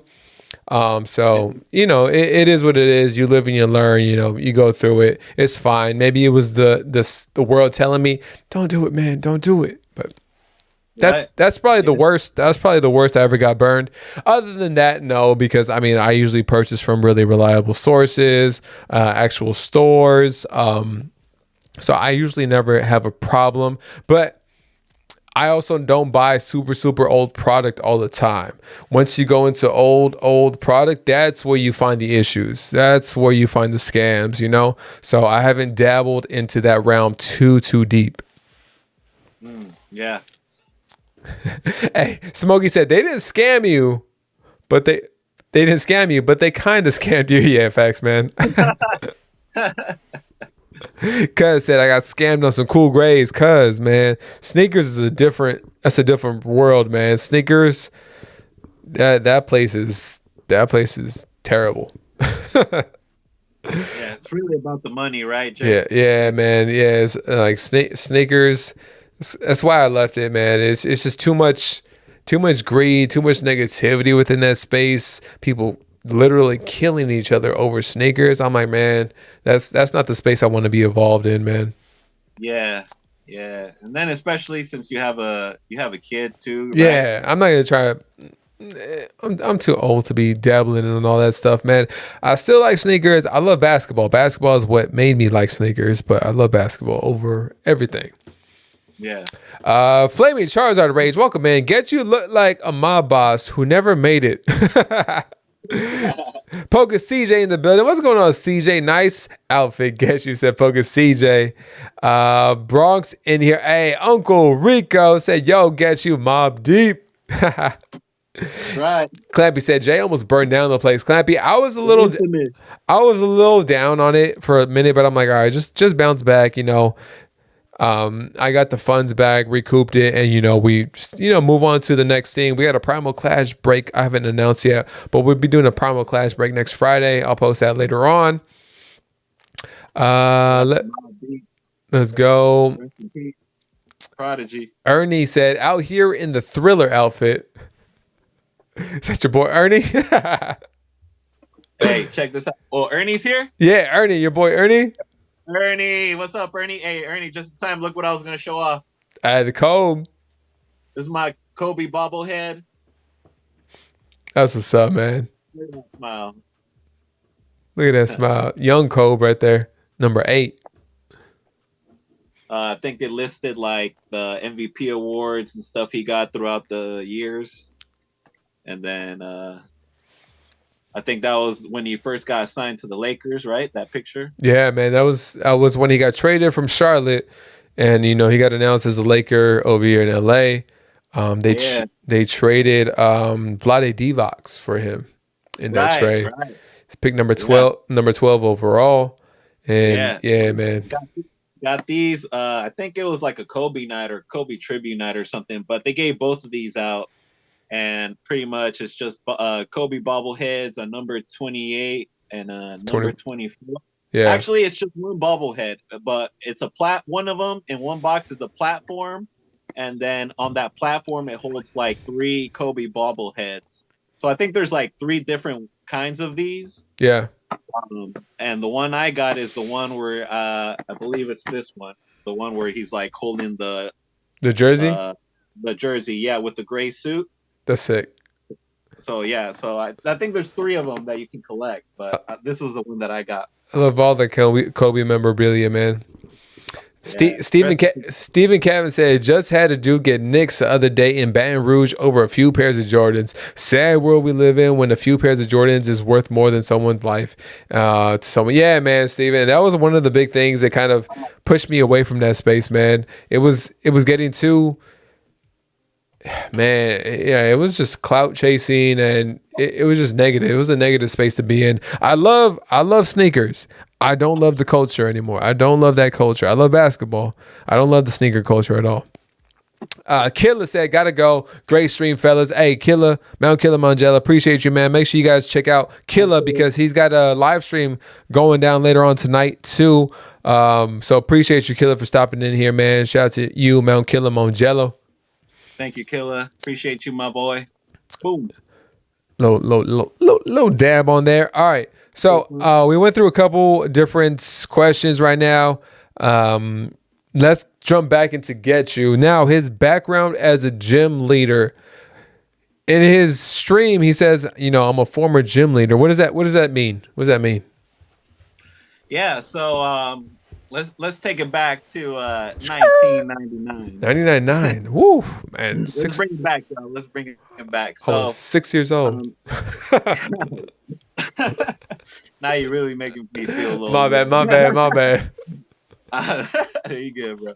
All right, so yeah, y'all. I remember right after playing the Game Boy games and watching the anime.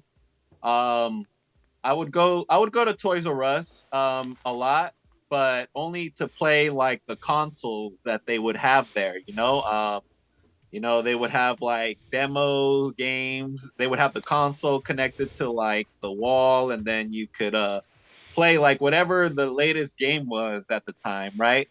And so I spent a lot of time at Toys R Us because I wanted to play the video games. I didn't have the systems or anything like that, so I had to find a way to try to play the games. And then, man, even reflecting upon that, I remember Robinson's May.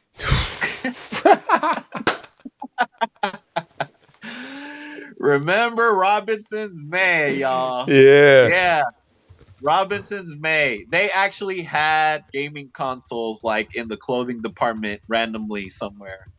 They had one console. They would have one console like randomly in there somewhere. So like for the kids, who were bored of their moms over there shopping or doing. They had that area. Yeah, I remember that. And so, so mine was Robinson's May, Target, and Toys R Us. But it was mostly Toys R Us. And so I would spend a lot of time there. And it got to a point where one day that Toys R Us that I would attend, it would be in either Culver City, California, or Santa Monica, California. I would go to those Toys R Us's, and I would go to the Toys R Us in Santa Monica sometimes because on Sundays, my father wasn't really around physically too much growing up, but on Sundays, because he is from Ecuador, South American, and he kind of grew up kind of by the beach, like his a way for him to like I guess connect to his homeland was to go to the beach, go to Venice Beach on Sundays. So he would take me and my mom there, and sometimes it would be Santa Monica Beach, and I feel like that's how I ended up like sometimes at the Toys R Us there, just playing video games. And so I believe they started holding Pokemon trading card game league tournaments, or not tournaments, but just holding the Pokemon trading card game league at Toys R Us from like, I want to say like maybe like 9:30 to like 11:30, something like that. For like a couple of hours, they would hold the Pokemon trading card game league at Toys R Us, and so I would start attending these league events, and I would I would play the game. I'd bring my own deck. Back in the day, that deck used to be made up of 60 cards. I think maybe today now it's like 40 card deck. I could be wrong, but yeah, there used to be 60 cards, and I would create. I remember buying a pre-made deck, and that was the deck that had that first edition Machamp in it. Mm-hmm. Like that Machamp that everybody had. Everybody, yeah, that Machamp that everybody had. Yeah. I bought that deck. And so I started using that deck, and that deck, I think I was using it maybe till I earned like maybe like my third badge or something like that, Thunder badge. But the way that the Pokemon Trading Card Game League worked is that you would show up and then you would get a stamp and you would get a book. You would get a book, and then each page in that book would have like one page of a bunch of little squares that you could fill up with stamps. Uh, And so it would have a Brock page. Then the next page would be a Misty page. Then the next page would be a Lieutenant Surge page, and so forth. to get the gym badges that correspond to that gym leader, right? Exactly, yeah. So you would you would have to fill up your stamp book so that you could get the opportunity to battle the gym leader for a badge. And once you got to that point, you would either win. If you win, you would get 2 stamps, which would be enough for you to get your badge. And if you lost, you would only get 1 stamp, and that would be, but you would be allowed to battle the gym leader again. And then whether you would win or lose, you would still get the badge. Gotcha. Yeah, so and then you would get stamps. You could get stamps for doing other things. You could get stamps for helping the gym leader. You could get a stamp for bringing a friend. You could get a stamp for let's see, just yeah, attending other things I can't think of from the top of my head right now. But that's how you would be able to earn the badges, one at a time. And so it would go up to like Giovanni, the 8th gym leader, the Yeah. Earth badge. Yeah. And then, after that, then you would have to either start over again, or if the Johto already started, then you would start that, That's So, yeah, and you would get all like the pre-release cards then, right? Like at that time, or right, like Yeah. the stamp pre-release cards. Yeah, so if you attended the Pokemon Trading Card Game League, you would be able to receive also exclusive Wizards of the Coast promo cards that you could only get by participating in the Pokemon Trading Card Game League. And not only would you have to participate, but you would have to actually have to reach a certain amount of stamps before you would receive that promo card. So I believe it could have been maybe 30 stamps, so you can get that card. So if you won every time, then that could be like about 15 matches. If you won all of them, Yeah, then you would get that promo card. gotcha. So you would have to Yeah. win a lot before you could actually get the promo card, then, huh? Yeah, you Oh, would really damn. have to kind of earn and grind to it, But there were times, I believe, where there were promo cards that they would give you regardless because you showed up, and the cards that I'm talking about specifically would be the pre-release cards. Okay. So like the pre-release Aerodactyl was one of them. One of the first ones that I got, and I also was a gym leader at the time, and I'll get to that story, was this DeGary? was a Dark Gyarados pre-release. So if you look, it's kind of hard to see on the card because of the glare. Let me see here if I could zoom in, but it does say pre-release. It's hard to see. Let me put my spectacles on.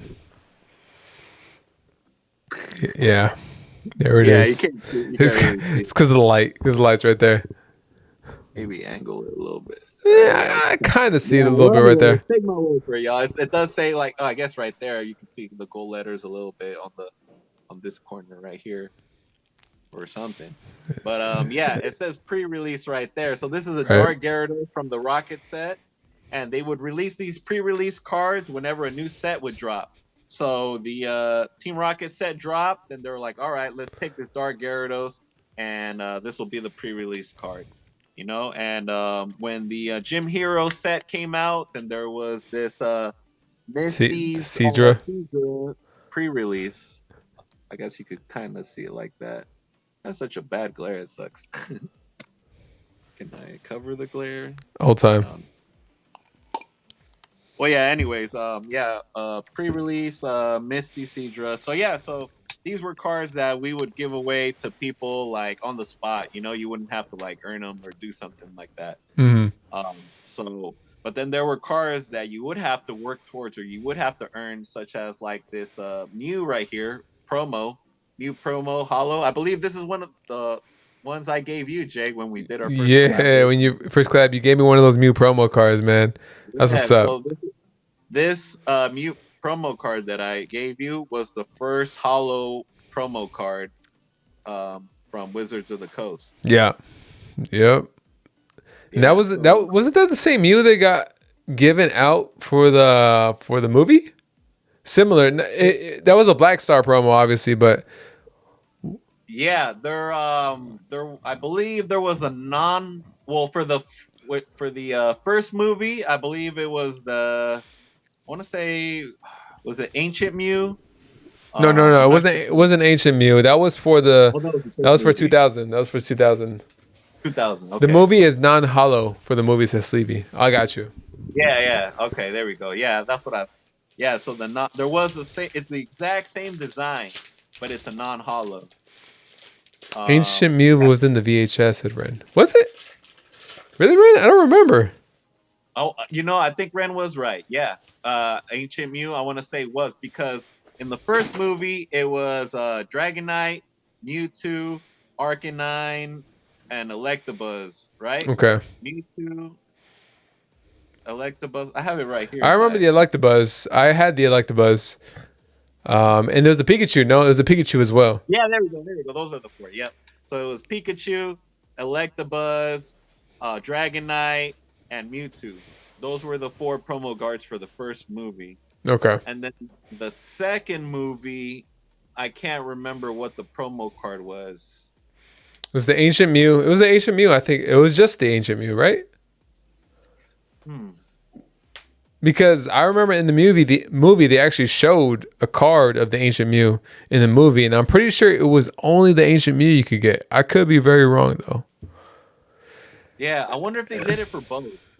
And then for Legendary Bird Trio, says Sleeping Snorlax. I got the Ancient Mew from the theater. Ah, yeah. So the Legendary Bird Trio was from the second movie. Okay, and then Yeah. the third movie was the Entei. Yeah, let me. Yeah, that's right. The Reverse Hollow Entei. Right. And I'm not sure if that was like the first Reverse Hollow that Pokemon ever did, or if it was the Pichu from Neo Genesis. Okay. It was one of those two was the first Reverse Hollow that Pokemon ever created. And it's crazy to think because now 20 years later, you have a bunch of like Reverse Hollows now, like that that I guess you can consider that don't really have much value, right? Right. But we came from a long way, from like Wizards of the Coast. We came from Pichu and Entei Reverse Hollows. That's the first one. Now I'm grabbing my binder right now with the promo cards in it. If you were lucky, there was a Lugia one for the second movie, said Sleeping Snorlax. Was there? Damn. I never got the Lugia. Okay, so here. So I'm wondering if these are the ones from the movie right here. So from the second movie. So that was like the Moltres. I think this is the three legendary birds we're talking about. This one. Is that the error one? I forgot the error. I forgot what the name of the error Yeah, is. this is the error one. Is it? I actually do have an error one. Yeah. Well, where the name of the artist is the error. Uh-huh. Yeah. So the error is The name Yoshinaru Aoki. Yes, the Aoki era. Error. Yeah. So this is the error. That's what it says right here. Okay. Yeah, it's supposed to say something else though. Yeah. And that was pretty heavy error right there on those. Yeah, so I want to say that maybe these three were from the second movie, and then here's the Zapdos. I like the Zapdos the most. Zapdos, excuse me. I'm just opening the pack too. Hey, let's go. I'll open one with you. But yeah. So talking about the Pokemon Trading Card Game League. So So yeah, so the way that I became a gym leader was that I would attend these events a lot, and then I believe I believe I was attending these events like where I used to live. So I live like in Venice, Culver City area. So I was attending the Toys R Us that was in Culver City, and I think I made my way somehow to like the Toys R Us in Santa Monica, and I remember I was in there. I was playing video games at the station, whatever, Mm. in the video game section in Toys R Us, and then I feel like I had my Pokemon cards with me or something like that, and I was looking at some stuff, and then this Toys R Us employee came up to me, and he was like, "Oh, hey, what's up, man? I see you got like Pokemon cards there," and I was like, "Yeah, like I Want to come love back to the Pokemon." van? I got some more Pokemon cards in the van. Hey kids, I got some more Pokemon cards in the van out here. You want to rip some packs?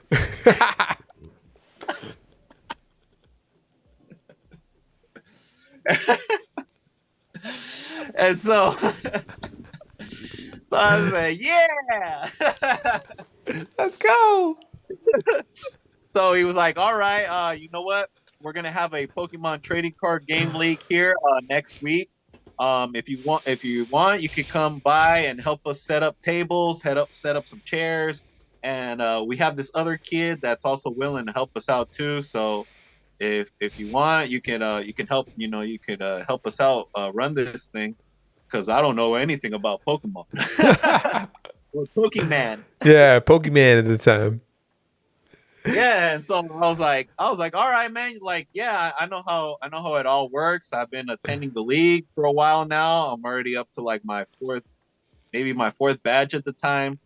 And so yeah, so I showed up the following week on a Saturday. It was every Saturday from 9:30 to 11:30. So I believe it was like right after Pokemon. Damn, it was early as hell still though. Low key. Yeah, it is. But we would get up early too. True. Like the good Christmas would kick in like what True. 8 a.m. It'd something be like that. 7 KTLA a.m. 5 on my end over here in LA. Yeah, yeah. Mm-hmm. KTLA, absolutely. So kids WB, right? Yeah, man. So yeah, so I would, but because this was Pokemon, and they were kind of giving me like this position of power, I was like, yeah, like I'm there. I'm 100% there. So I showed up. There was this other kid there as well. He was um he was missing like his hand. He actually didn't have a Shit. hand. Yeah, so I think maybe that was part of the reason why the Toys R Us employee wanted me to help out too, was because you know, he's gonna need some help, So what I would primarily do, and keep in mind, I was like I was a kid, so like sixth grade maybe something Uh-huh. like that, and I would go in the back in the receiving area, and I would grab like the 6 foot tables, and I would bring them out onto the floor, and then I would set up the tables, and it wasn't just one table; it was a few tables, and then I would put the mat on top of that Uh-huh. because they would require us to lay down like mats where it would say like the deck goes here, your prizes go here, Yeah. your discard pile goes here, your active Pokemon goes here, your bench Pokemon goes here.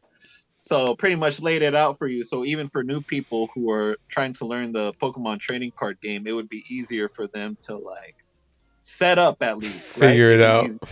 an easier setup, yeah, to figure it out.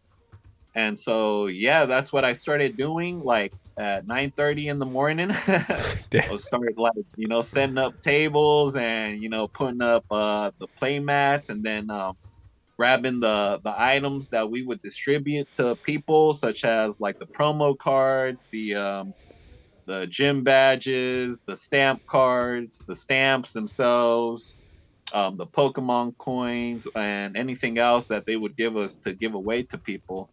I would be in charge of that and take care of those things. Pretty much from like 1999 to like I want to say like the end of 2000. Like, yeah, I think that's when it kind of like the Pokemon trading card game league ended for us at Santa Monica. Okay. So so yeah, so that's how I got in, kind of started getting involved with the Pokemon trading card game league. The deck that I would primarily use was a Blastoise deck.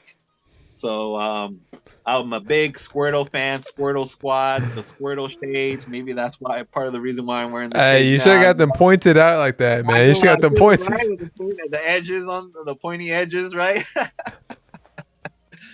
Yeah, that would have been fly. But yeah, no, I used the Blastoise deck, and one of the good things about the Blastoise deck is that Blastoise would have this Pokemon move. Here's my Blastoise card, and I still have my deck that I used to use from back in the day, but I did tweak it up in 2020 a little bit.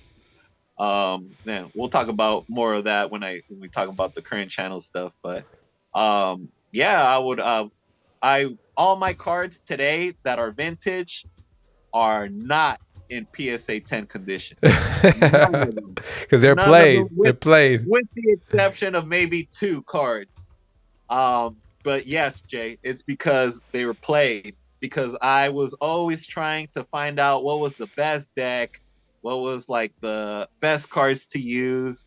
Because I was a gym leader, so I felt like I had like an extra like responsibility to like be good, like I had like some sort of like expectation to like to be a good person to battle with or to battle against.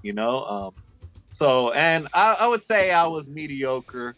I was mediocre at the time. I would say I won like half of my battles and lost half of them like that. But I was okay with that. I never felt bad about losing. And I try to think about why that was, because I mean, you lose, you do feel bad, or whatever. But I think it was because I was creating I was part of like this experience that was bigger than me, like that involved a community, and for me, like growing up, it was I didn't really have that many friends because Uh-huh. um like my teachers really didn't believe in me. They really put me down a lot, especially my first through third grade teachers. So I didn't grow up with a lot of like confidence, self-respect, like self-love, and didn't really see myself like as somebody or somebody that has something to give to the world. Hmm. And so when that happened with me and Pokemon, like I felt validated, like I felt humanized, I felt like acknowledged, I felt seen, um, because I felt that because of my first through third grade experience, because of my negative experience in school, a lot of my classmates, it reflected a lot on my classmates and how they saw me. So I really only had one friend, and we'll call him S Jet for now, for as a pseudonym for respect for his privacy. But I had a friend named S Jet who was with me along this Pokemon journey, who became pretty much my best friend. Who he slept over my house. We had sleepovers. He was my friend that had the that had the consoles. Yeah, he had all He the was, go-to he was the games. friend He was that strapped up with the good stuff. I had a friend like that too. yeah, and that's how I was able to play Sonic the Hedgehog on Sega Genesis. One of my favorite games on the Sega console ever. Love Sonic. Um, that's how I was able to play Game Boy Color. That's how I was able to play a Nintendo 64. Revolutionary. That's how I was able to play those things because of his help. Yeah. So I'm always thankful because of him, and being there during that part of my life, because it's special to like share that experience with somebody else, you know? Especially if you grew up not really having a lot of friends or going to people's houses and hanging out with them and stuff like that. I only had one, you know, and he was there throughout that gym leader experience and the Pokemon journey as well. So um, yeah, man, it's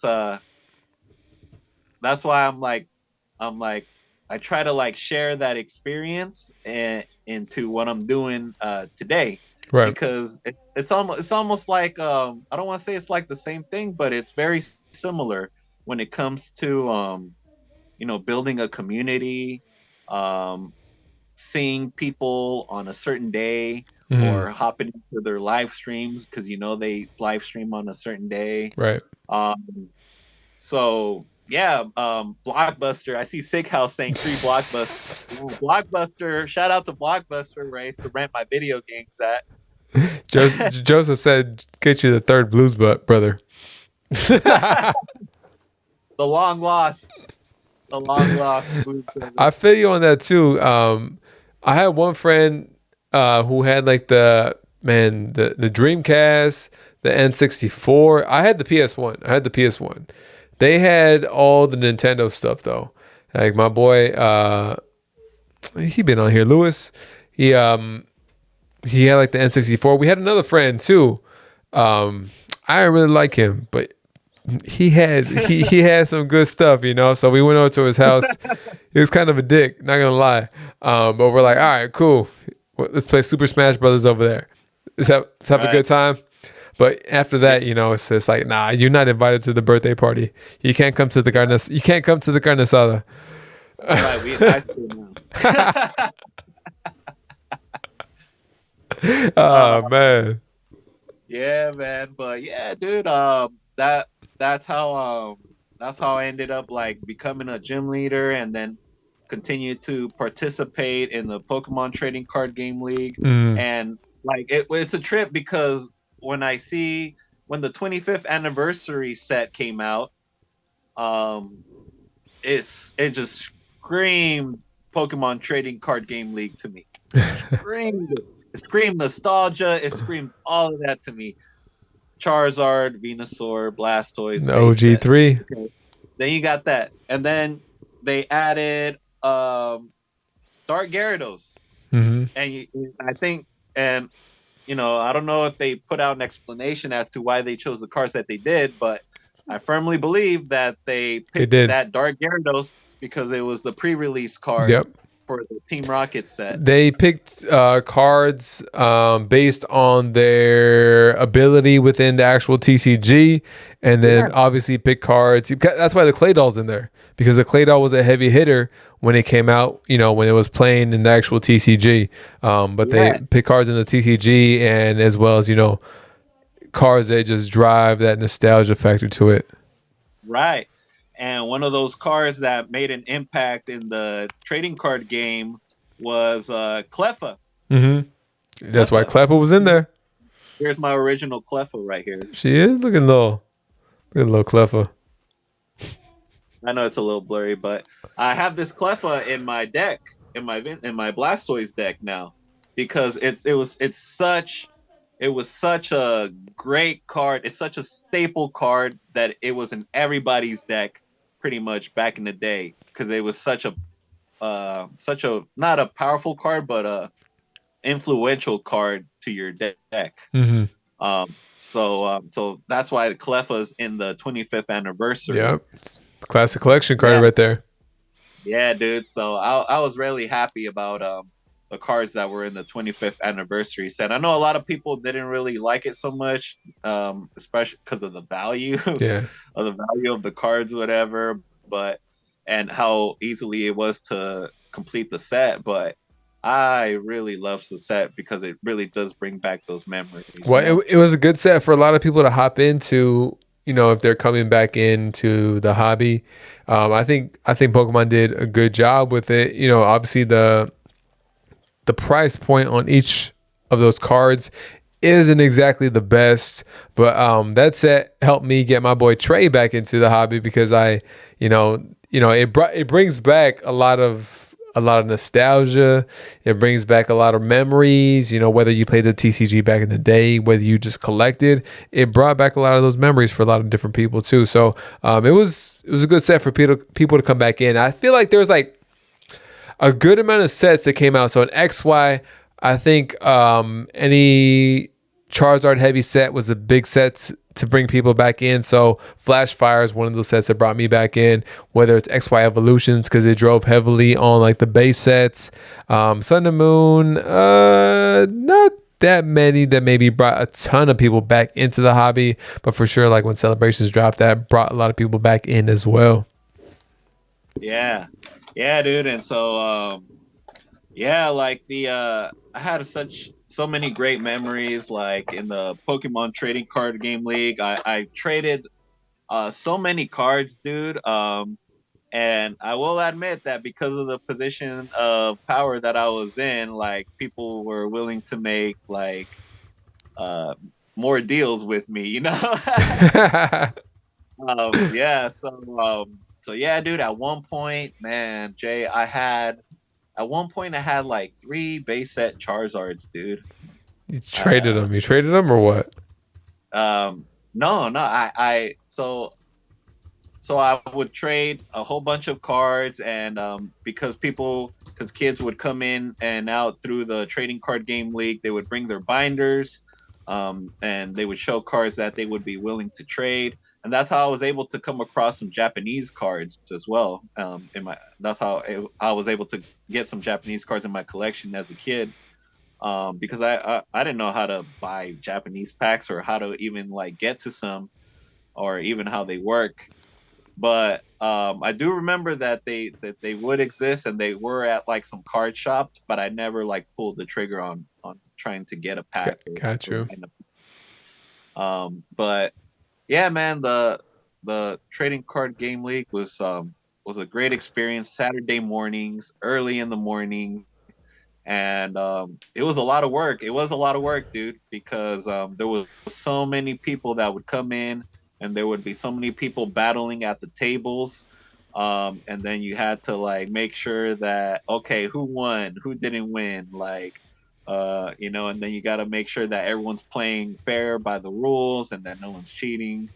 So yeah, man, it was just it was a great, probably like the best period in my life as a kid was those days as a gym leader, and then being part of the Pokemon Trading Card Game League.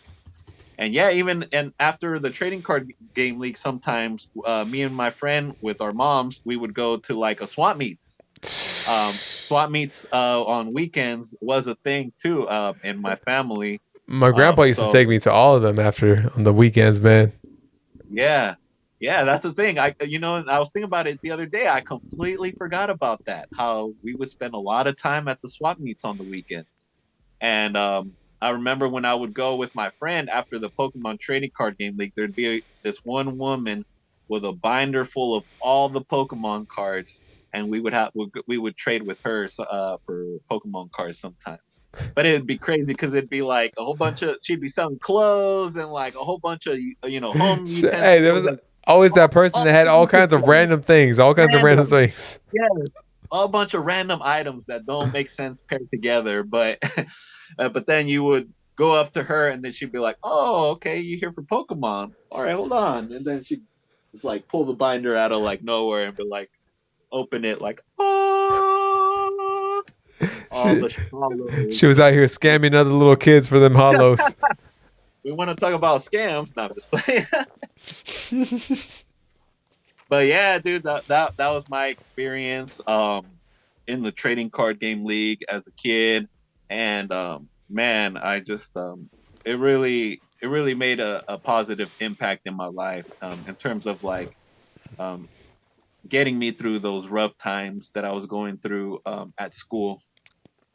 Yeah, man. I mean, yeah, especially if you're going through like rough times.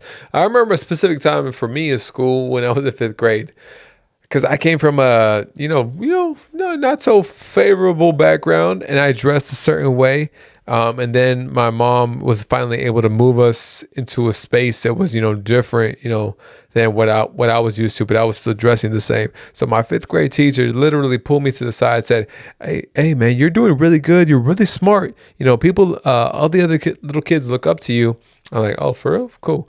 And he's like, but the way you dress doesn't exactly,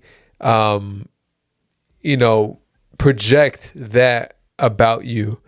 And it's because I dressed really, really baggy. I had like some baggy clothes. That was the baggy clothes era right there, man. I was like, hey, man, it's just how I dress. And I remember to this day, I didn't tell my mom about that because I was like, oh, she about to start some crazy shit up in here if she ever hears that. Yeah, man. Those were the jersey NBA jersey days with baggy pants, FUBU. What was it? The bad boy clothing. South Pole Echo. That was a little bit later on, actually. A little bit later on for me.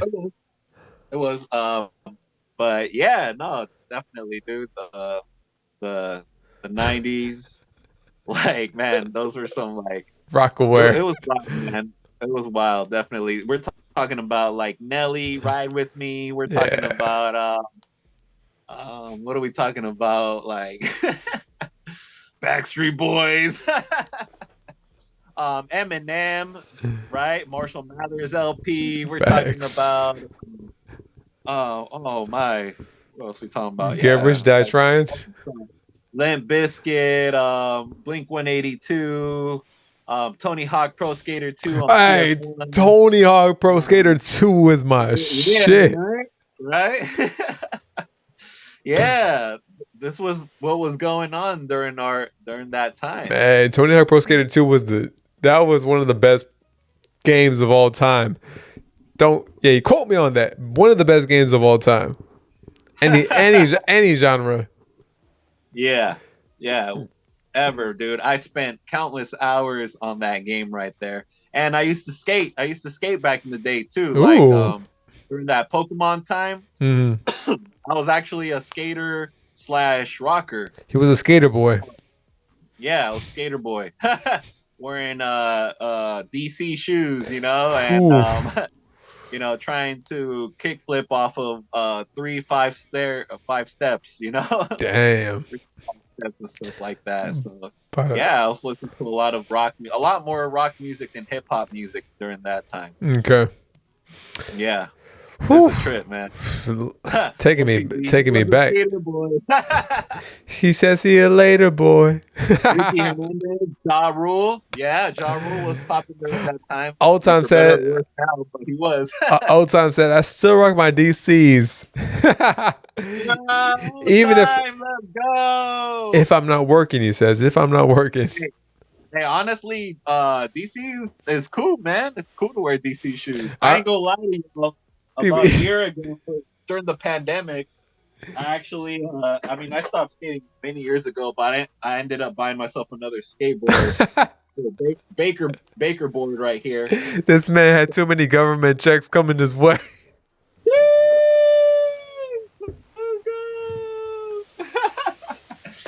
I was like, dude, this is when I was like, like my Pokemon stuff, and I was, reminiscing about the 90s. Yeah, I feel you. I was like, man, let me cop some stuff, that brings me back to those days. I remember it like DC. Hey, Straight Buddy in the building. Let's go, Straight Buddy. Straight Buddy, watch your mouth, boy. He said 90s. That's a long time ago. 30 years ago. That was over 30 years ago. That's crazy. All right, let's go ahead and see. There's still some more questions over here, so let's read out some of these questions. Hold up. Let's go. Before. Shout out to my boy Straight Buddy. Love you, buddy. Buddy, if you missed the earlier stream, I said some pretty nice things about you, bro. So make sure you get a little rewind. I pretty much told the origin story of my channel, so go check that out. He said Straight Buddy's the best. Straight Buddy's the greatest of all time. All right, Old Time says, makeup. I don't know if this is the question, but Old Time said, pew, pew, pew. and an apple orchard make a podcast? Who wins in a freestyle dance-off? Old Time said, "Oh, in the freestyle dance-off, I think Ghetchu's gonna win, man. He got them Fortnite emotes going, so I think he gonna win. He got the Fortnite emotes going."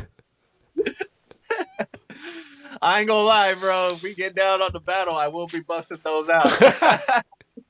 You know damn well Ghetchu be playing that so much. When he first started playing, he was like, "All right, how the hell do I do this? Let me try to mimic my character real quick." Yeah, let's do the floss real quick. Hey, Straight Buddy said he will win with the floss. He'll win with the floss. Yeah, there you go. Old Time say, you know I had to ask the hard hitting questions. Hey, Old Time, that's what I'm saying, man. Cheers to you, Old Time. Cheers, Old Time. Time to pour a shot for you, buddy. I don't know if I would be able to make it into a member stream after this. Sheesh. Salud.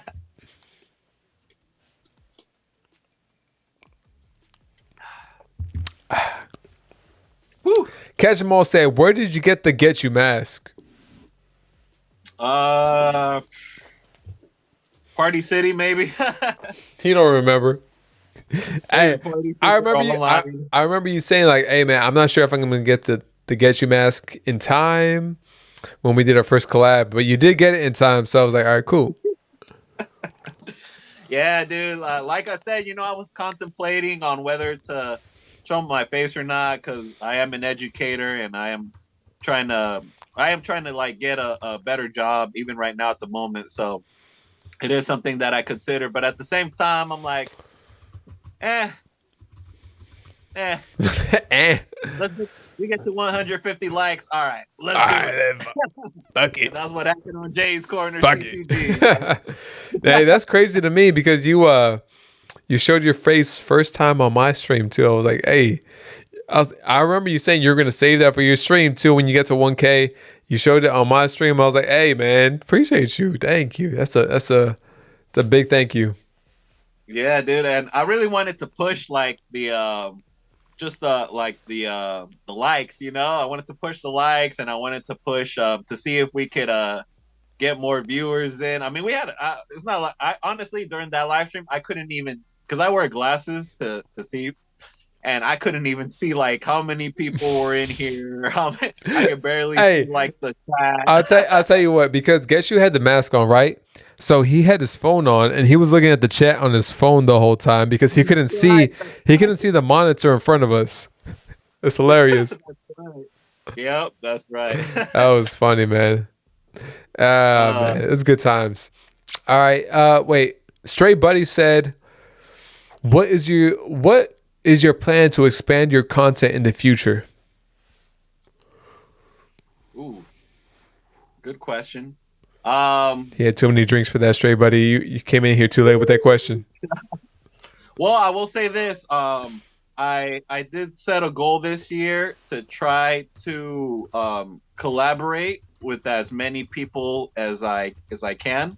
My original goal was to try to get like one collaboration with a different person every month. Right at the moment we've only had like two collaborations, one with Jay and one with fellow Chris. Yeah. And I do plan on having another one with Dark Star Kirby pretty soon. Ooh, nice.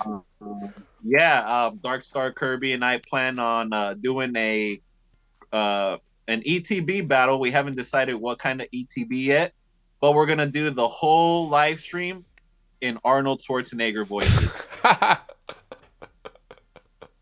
Yeah. Not the whole stream. I couldn't do it. I couldn't do it. Yeah, and so that's a challenge that we're already talking about how we're gonna plan it. We're trying to set a date right now, so that might be the collaboration for May. But yeah, that's one of the things that I want to do this year. In terms of like expanding the channel, is trying to network with the people that have really shown me support or have just shown that that they just like me. You know, they just like me just for who I am.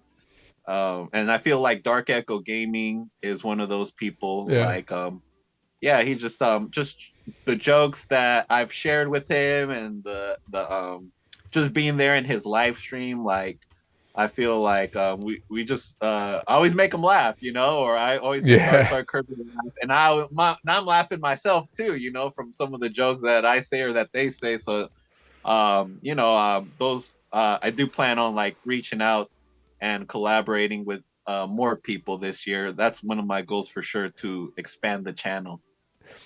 Yeah, man. Reaching out to other creators. I think that was one of the big things about me doing this with the podcast because I felt like there was an issue that kind of arose within the community, especially the Rip and Ship community with Kobe Mark. There was an individual named Kobe Mark. I'll put that out there. I don't give a fuck. That he was doing chargeback orders on a lot of Rip and Shippers.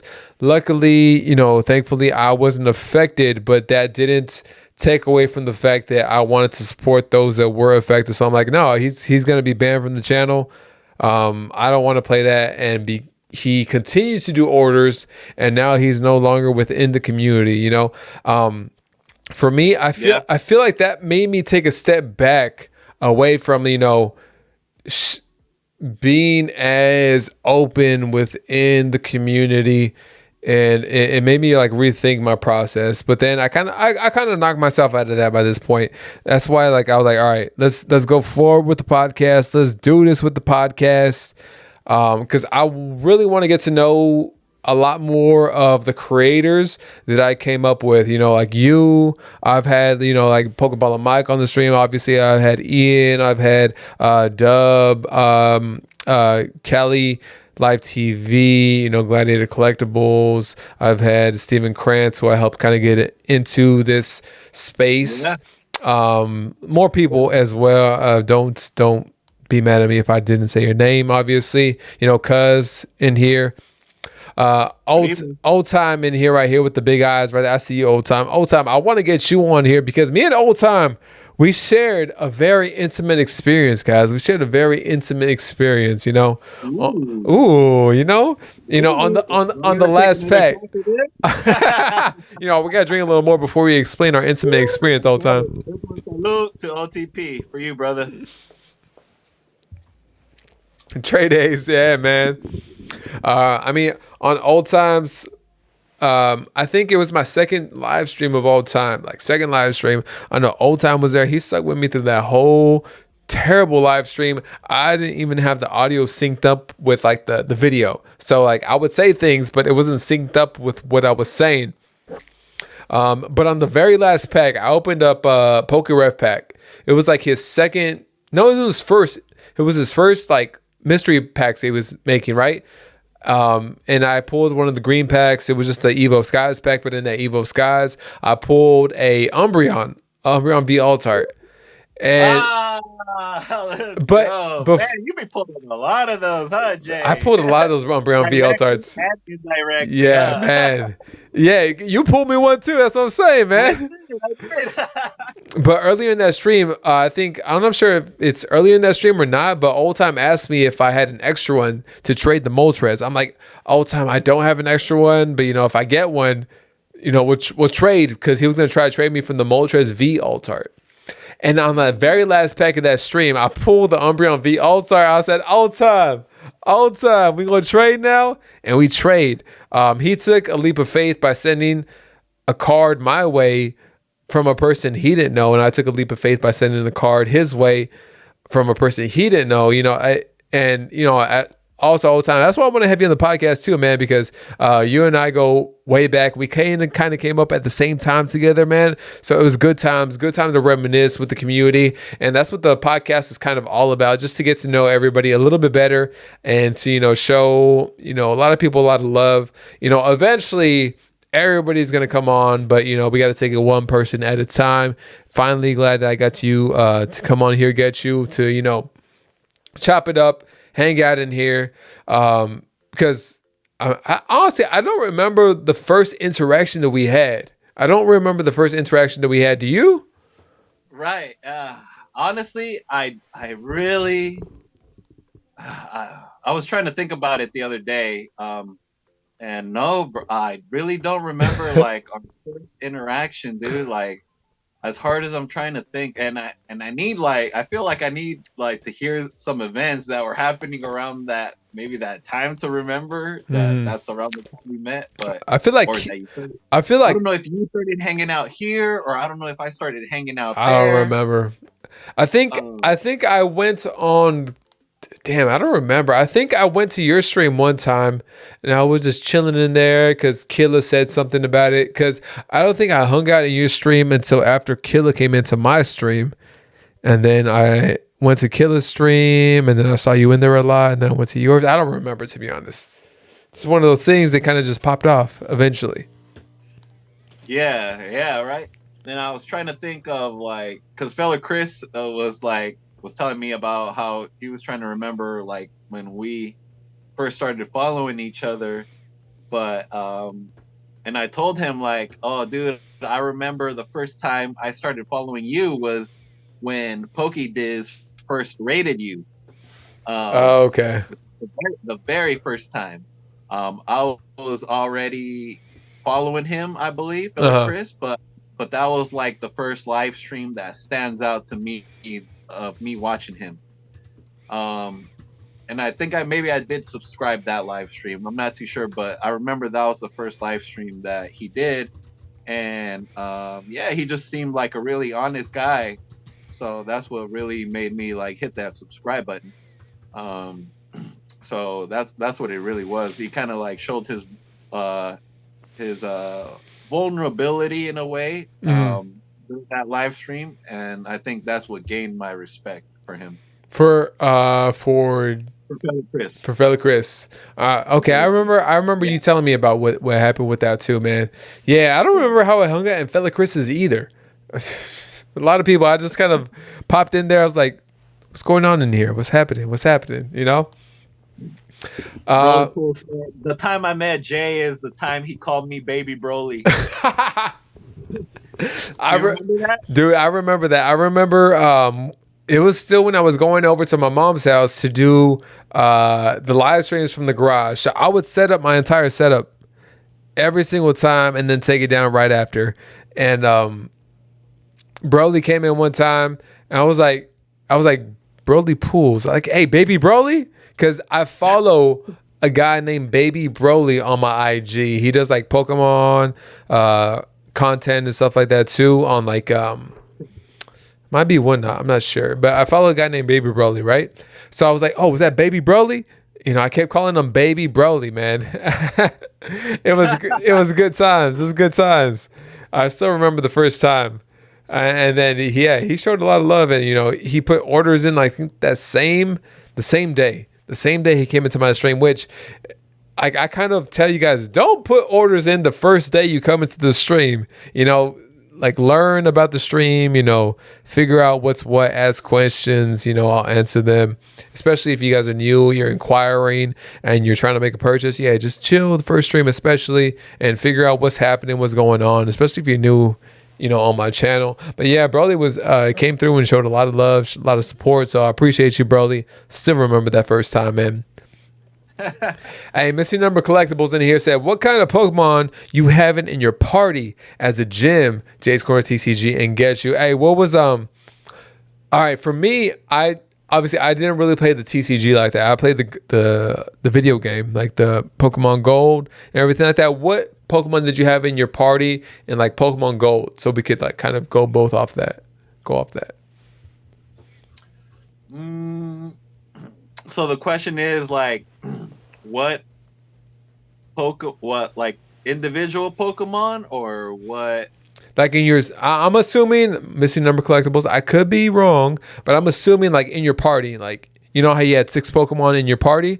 What were like your Right. go-tos? Ooh, it depends like what generation we're talking about. Let's go. Or Let's go off Gen 2 because I didn't really play the Gen 1 video games at the time, so I okay. played off of like Gold. Did you play Gold and Silver? I I played Silver. I didn't play Gold. Either way, it's fine. I'm not gonna. Yeah. I'm not gonna say anything. It's all good. It's hard to pick pick 6 from Gen 2 because I don't remember exactly what my squad was, but there are two Pokemon that did stand out to me from Gen 2 that I did have on my squad and that took me through the end. And that was one was Tyranitar. Okay. Tyranitar was one. And then Ampharos was the second one. Ampharos, okay. Ampharos, yeah. And it's crazy because usually electric Pokemon have weak defenses, so which is why I don't carry them in my party. But I remember Ampharos being like decent or all right, passable for defense, which is why I carried them in my party. Otherwise, I usually don't carry electric Pokemon in my party. Okay. I think for me, I remember some of my top. So it was Typhlosion, of course, because I would pick Cyndaquil as a starter. Oh, okay, yeah. Cyndaquil. I remember because the shiny Gyarados was like the first shiny, so all right, I had him in my party because I was trying to level him up. I had Tyranitar because Tyranitar was just a freaking pseudo legendary out here, freaking beast, tank. Honestly, I think from what I remember, he was like your last hope. Unfortunately, you would have to get him after the fact though at Mount Silver, so that was the bad part, you know. Like you didn't have him on the come up. You had him when you were there already. When you're about to fight Red. I had Tyranitar. I had Ho-Oh in there because you know Ho-Oh, legendary bird right there. I had Houndoom, my boy Houndoom. You know, a part of the channel, everything. I love Houndoom. You would have to go over to Kanto. There was one spot in general that you would have to go into to look for a Houndour at nighttime, specifically only nighttime. Would you be able? Yes, Jay. Would you totally remember? Would you be able to pick up a Houndour in the Kanto region of all things? You would have to go to the Kanto region, pick up the Houndour there. I forgot what city was in, but yeah, there was just one patch of grass in the entire game that you could get it in the only at nighttime. Only at nighttime. So I would go up there before school because I think I would purposely offset the time zone in order to like be able to still wake up in the daytime in order to try to get that. And it took me so long. It took me so long to get that. And you know, I think that kind of sticks with me for a long time. That's why I love Houndoom so much. And I remember trying to evolve my Houndour with the experience share for so long. Experience share. Yeah, man. And then I think one of my last Pokemon, I always had some random ass Pokemon. It was probably some like, damn, what was it? One of my random Pokemon that I had in there in the 6th slot. Damn, I think probably Scizor. I probably had Scizor right there because I think it was cool that you could evolve Scyther with the metal coat and be there. Oh yeah, metal coat. Yeah, man. You had to get that on the SS. The SS1000 or whatever it was called. I forgot. Yeah. Dang. Yeah. I remember that. I played that game so much, man. That's why I was so mad when I didn't have it anymore. Yeah, it was such a like next step from Pokemon Red, Blue, and Yellow. Yeah. Even the baby Pokemon, remember? You could get Magme, Cleffa. You could go to the breeders in Goldenrod City. Yeah. Bruh. Yep. Dang, Goldenrod City, which had some of the best music in the Pokemon game. That's where you got some Abras too. Evolve into Kadabra, trade it, evolve into Alakazam. Yeah. Sheesh. Absolutely messy numbers collectibles. Thanks for the question, man. All right, we still got some more questions in here. Sleeping Snorlax says, Jay, Ghetchu, just an idea, a podcast where you make a tier list of sets of generations with people that might not agree. Would it be funny to provide perspective? You know what about that, Sleepy? Albert, Gladiator Collectibles, said the same thing to me. The only problem is, the way my setup is, I have 2 monitors, one over here that I'm looking at and one over here that I'm looking at too. I would need a third one because I would need it to project the tier list by itself over here. Because on my right side over here, we have me and Ghetchu. and that's what's showing up on OBS over here. And that's like full screen right here. It's full screen. So I just don't have enough space to do the tier list, but I would like to do that in the future. But I would have to get a brand new computer because the Mac Mini only allows for 2 monitors. So that's the problem. If someone else has a PC and wants to do a podcast, I'm more than willing to hop on. Yeah, that's a dope idea. Yeah. Yeah. Yeah, man. And then Team Pokemon said, "Congrats on the new move for the channel card party. All be behind bars." Hey, Team Pokemon, appreciate you. I think he's saying that I got featured on the card party website. Appreciate you, Team Pokemon. Shout out to Ian with Ian by directly helping me get on there. So appreciate you guys. Dizzy Hippie says, Ghetchu and Joey, what's your favorite MF Doom song? Dizzy Hippie. Oh, that's a good question. I would have to say there's a few, but for now, for the sake of racking my brain, I'm gonna have to say Accordion. Accordion? Song Accordion, yeah. So that's the collaboration that MF Doom and Madlib did together. So yeah, Jay, I would definitely if you haven't heard the full album, I would definitely recommend listening to that full album, my boy. It's gonna be in the Hip Hop Museum of History or whatever one day. For me, damn. I honestly, I'm gonna be real. I didn't listen to too much MF Doom. I remember a song called like One Beer or something like that.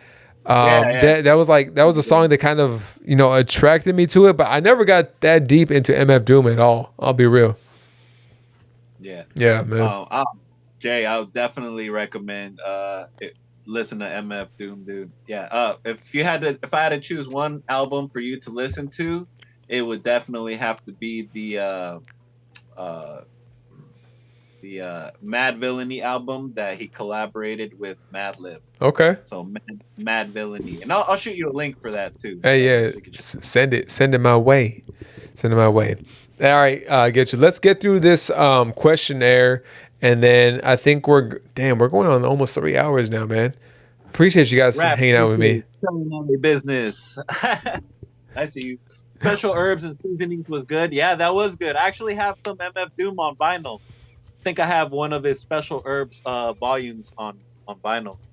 So MF Doom created some albums where it was nothing but instrumental beats. So that's pretty cool too. That's what's up, man. I mean, yeah, favorite artist? What's your favorite artist? Ooh, hip hop. Hip hop. We'll go hip hop right now. Well, I think you and I are I think we could come together mostly on the hip hop side of things. Yeah, I mean hip hop. Favorite artist definitely Tupac Shakur, hands down.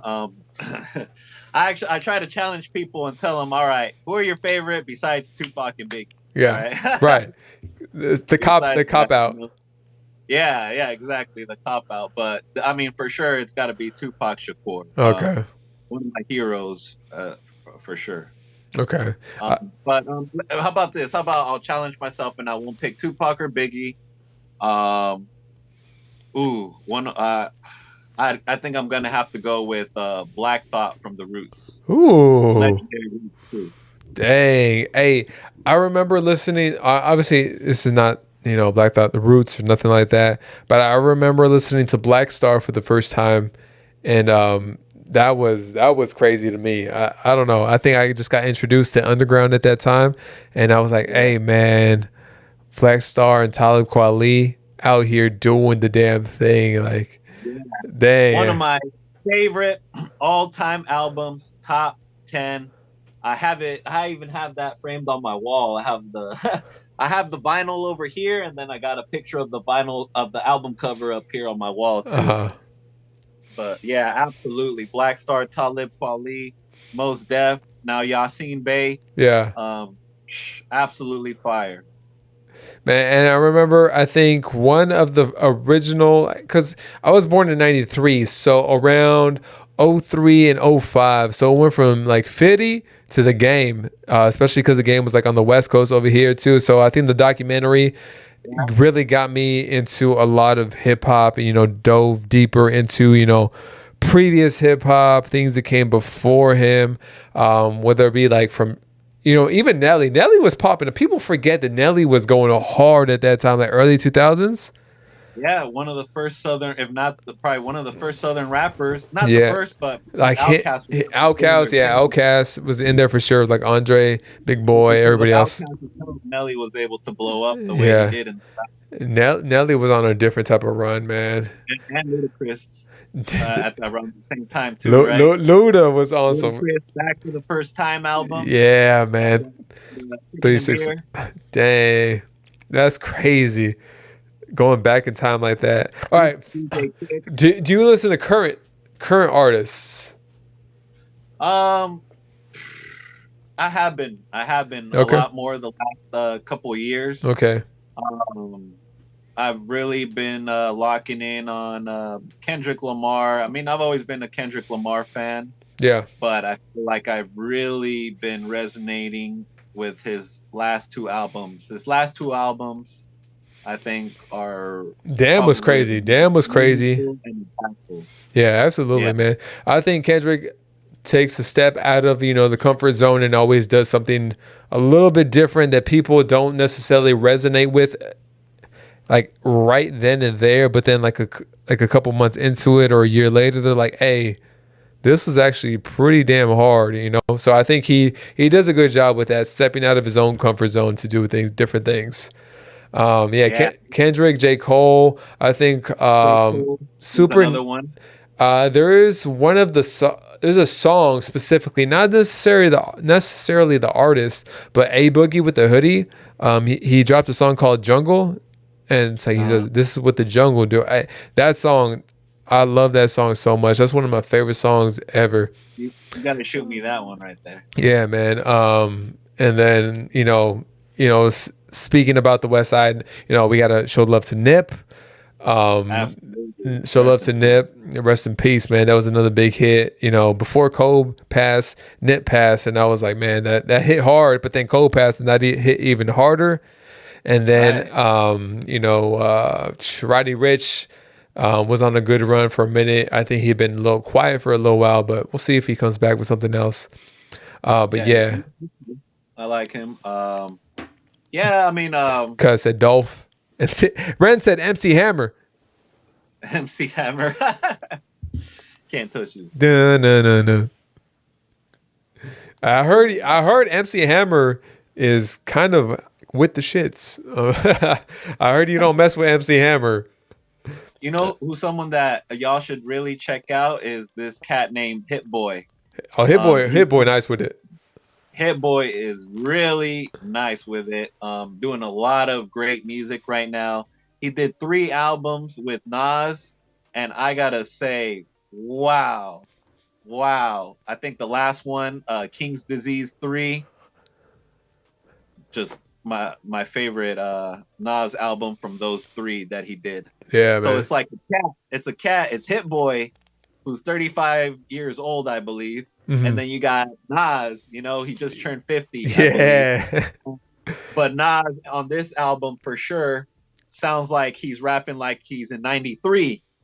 It's like, I swear, if you close your eyes and you just listen, you couldn't tell the difference because it's like Nas, classic Nas. And y'all, King's Disease 3 is an album that I strongly recommend y'all check out and listen to. Nas and Hit Boy. Everybody coming in with their artists right here. Dizzy Hippie say Jay Critch. I know Jay Critch. I don't listen to him very often, but I know him.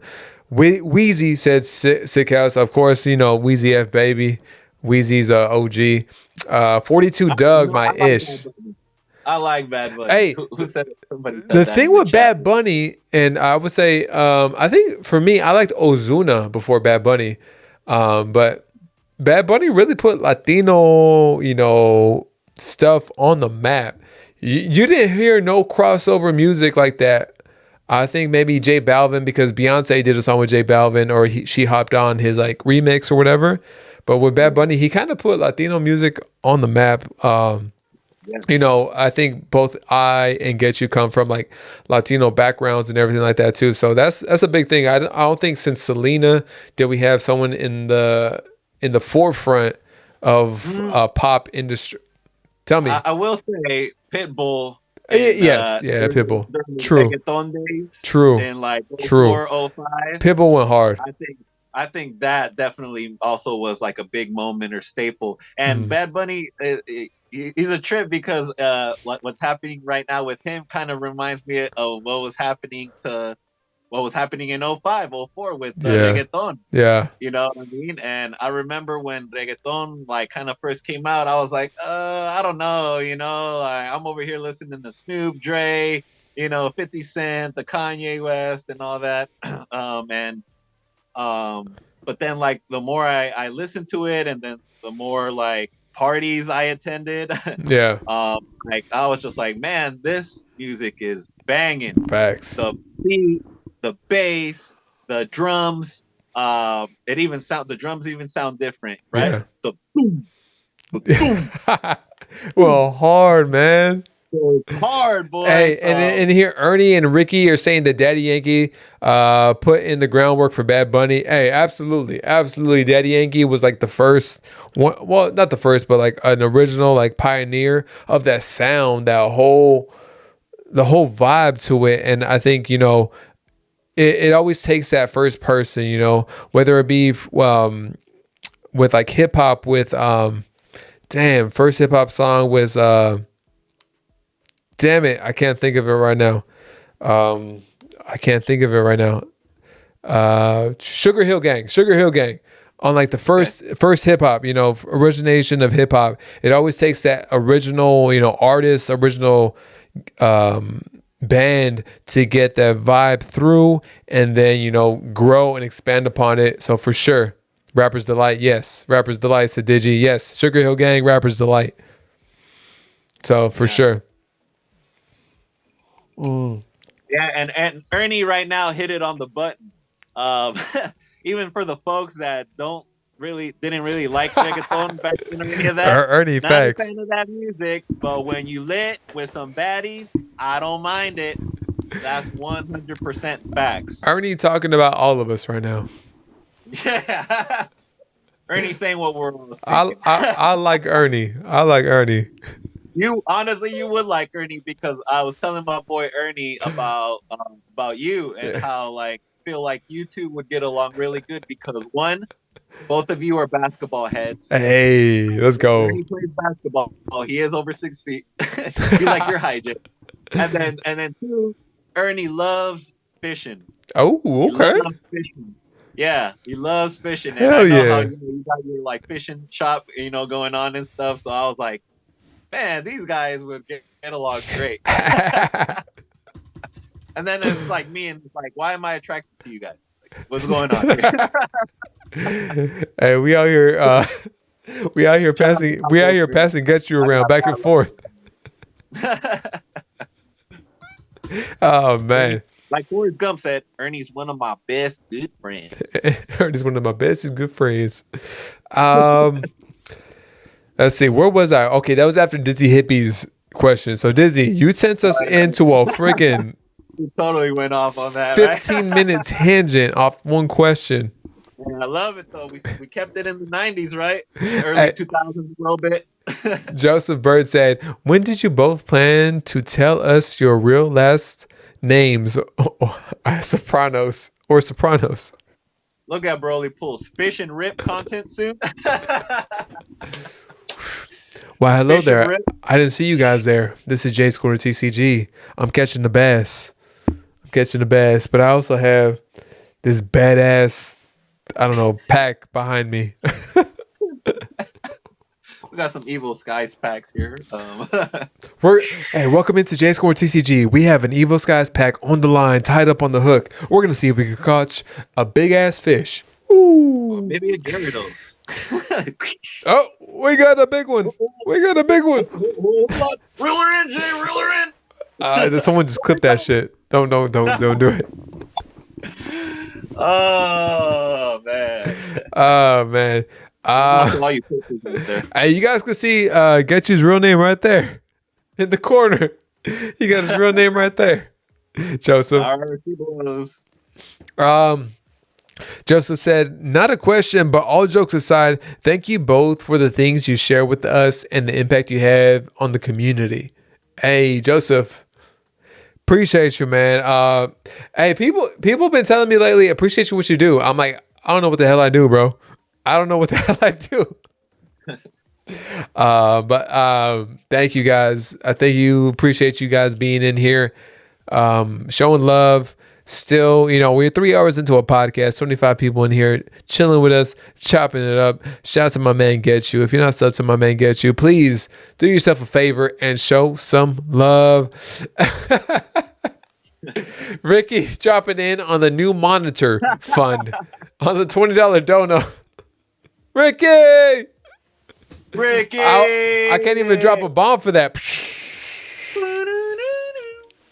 I appreciate you, Ricky. Shout out to one of the newest members on the mod squad, Ricky. Been showing love. Hey, Rick, you've gotta come to Card Party, man. You over here in freaking San Diego, you gotta go. Just go for one day, man. I just want to dap you up one time. Dap you up. You tolerate bad banana jokes, said Alex. Hey, true. I do tolerate bad banana jokes. I have a high tolerance for terrible jokes in here, Alex. Thanks for coming by. Hero nor villain said, Jay just be peer pressuring folks. Hey, hero nor villain, I peer pressure you only because I love you. Appreciate you. Speaking of which, hero nor villain gifting a Jay's Corner TCG membership to Ricardo Garcia. Let's go. Hero nor villain. Appreciate you. If we haven't already, drop hero nor villain's link one more time. Thank you, man. Appreciate you. Show us love. Thank you. We dropped Ricky's link. Drop hero nor villain's link. Thank you, man. Oh, another bomb? Yes, Dizzy. Fake bombs everywhere. All right, let's finish going through it. We're almost done with this questionnaire list, and then we'll end it off on that Ghetchu. All right. Corey Smith said, wondering when Ghetchu turned into smooth criminal. That is all. Ow! He gonna be dancing like Michael Jackson in just a minute, man. Well, I already got the ho ho ho. You just don't see me grabbing my crotch, but I'm like ho. Hey, I ain't one to judge. I'm not one to judge. Gonzo said, did you have a nap today? I did. I actually did. I had a 30-minute nap today. It was amazing. Did you? No nap? Oh, we take another. I'm going to take that as no. Ghetchu did not have a nap. He coming straight from the ocean.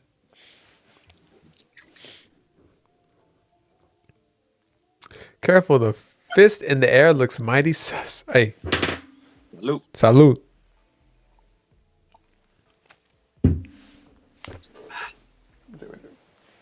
I think I drink more in this podcast than I did on my birthday stream. Hell yeah. But that's only because I don't have to handle people's orders and deal with, cards in front of me. So I got to keep some sort of control within that. Today, not so much. Yeah. All right. Ghetchu. With your content right now, when did you decide to switch from, Fortnite and then involve Pokemon with it? Yeah, so it was in 2020. It was in the summer of 2020 when I got laid off from my job, and I had some extra time to, go through my old stuff, and I put all my Pokemon binders. I only had one binder. I put my Pokemon binder and all my Pokemon cards and everything Pokemon related. I put it all in one backpack. I put it all in one backpack, one Pokemon backpack that I used to carry with me to the Pokemon Trading Card League, to events. Um, I took it with me on the SSN. Do y'all remember the SSN from Pokemon Red? I don't remember that. You don't remember how when you got your right before you got your Vermilion City badge, right before you battle Lieutenant Surge. I don't know if you played Pokemon Red or Blue, Jay, because I remember you said you picked up Silver. I And played Red down the line, but I just don't remember it off the top of my head. okay. Well, when you right before you battle Lieutenant Surge in Vermilion City, there was this cruise ship called the SSN that you had to get on board. You had to get on board on top of this ship, battle a whole bunch of people, um, rub the captain's back because he was seasick. I think that was the whole point of Yeah, that. Of right. that. You got to rub his back, bro. They pay you for that? Yeah. You And got so you got some tokens for that or what? got some. Oh, Jesus. I think you got something. But we had to rub it out, and Whoa. once the captain felt better, after that rub, the ship was able to take off. You know, of course, you had to leave the ship because after you handle your business, you know what I mean. You gotta leave. So so once you would leave this SSN ship, then you would be allowed to battle Lieutenant Surge. So, anyways, You have to go through a lot. I'm glad I don't remember all this. yeah. Seems Maybe you like blacked it out from your I, memory. I think a lot of people must have blacked that out from their memory. But check this out. Pokemon held a trading card game league tournament. Pokemon held a Pokemon tournament on board the what is known as the Queen Mary here in Long Beach, Okay. California.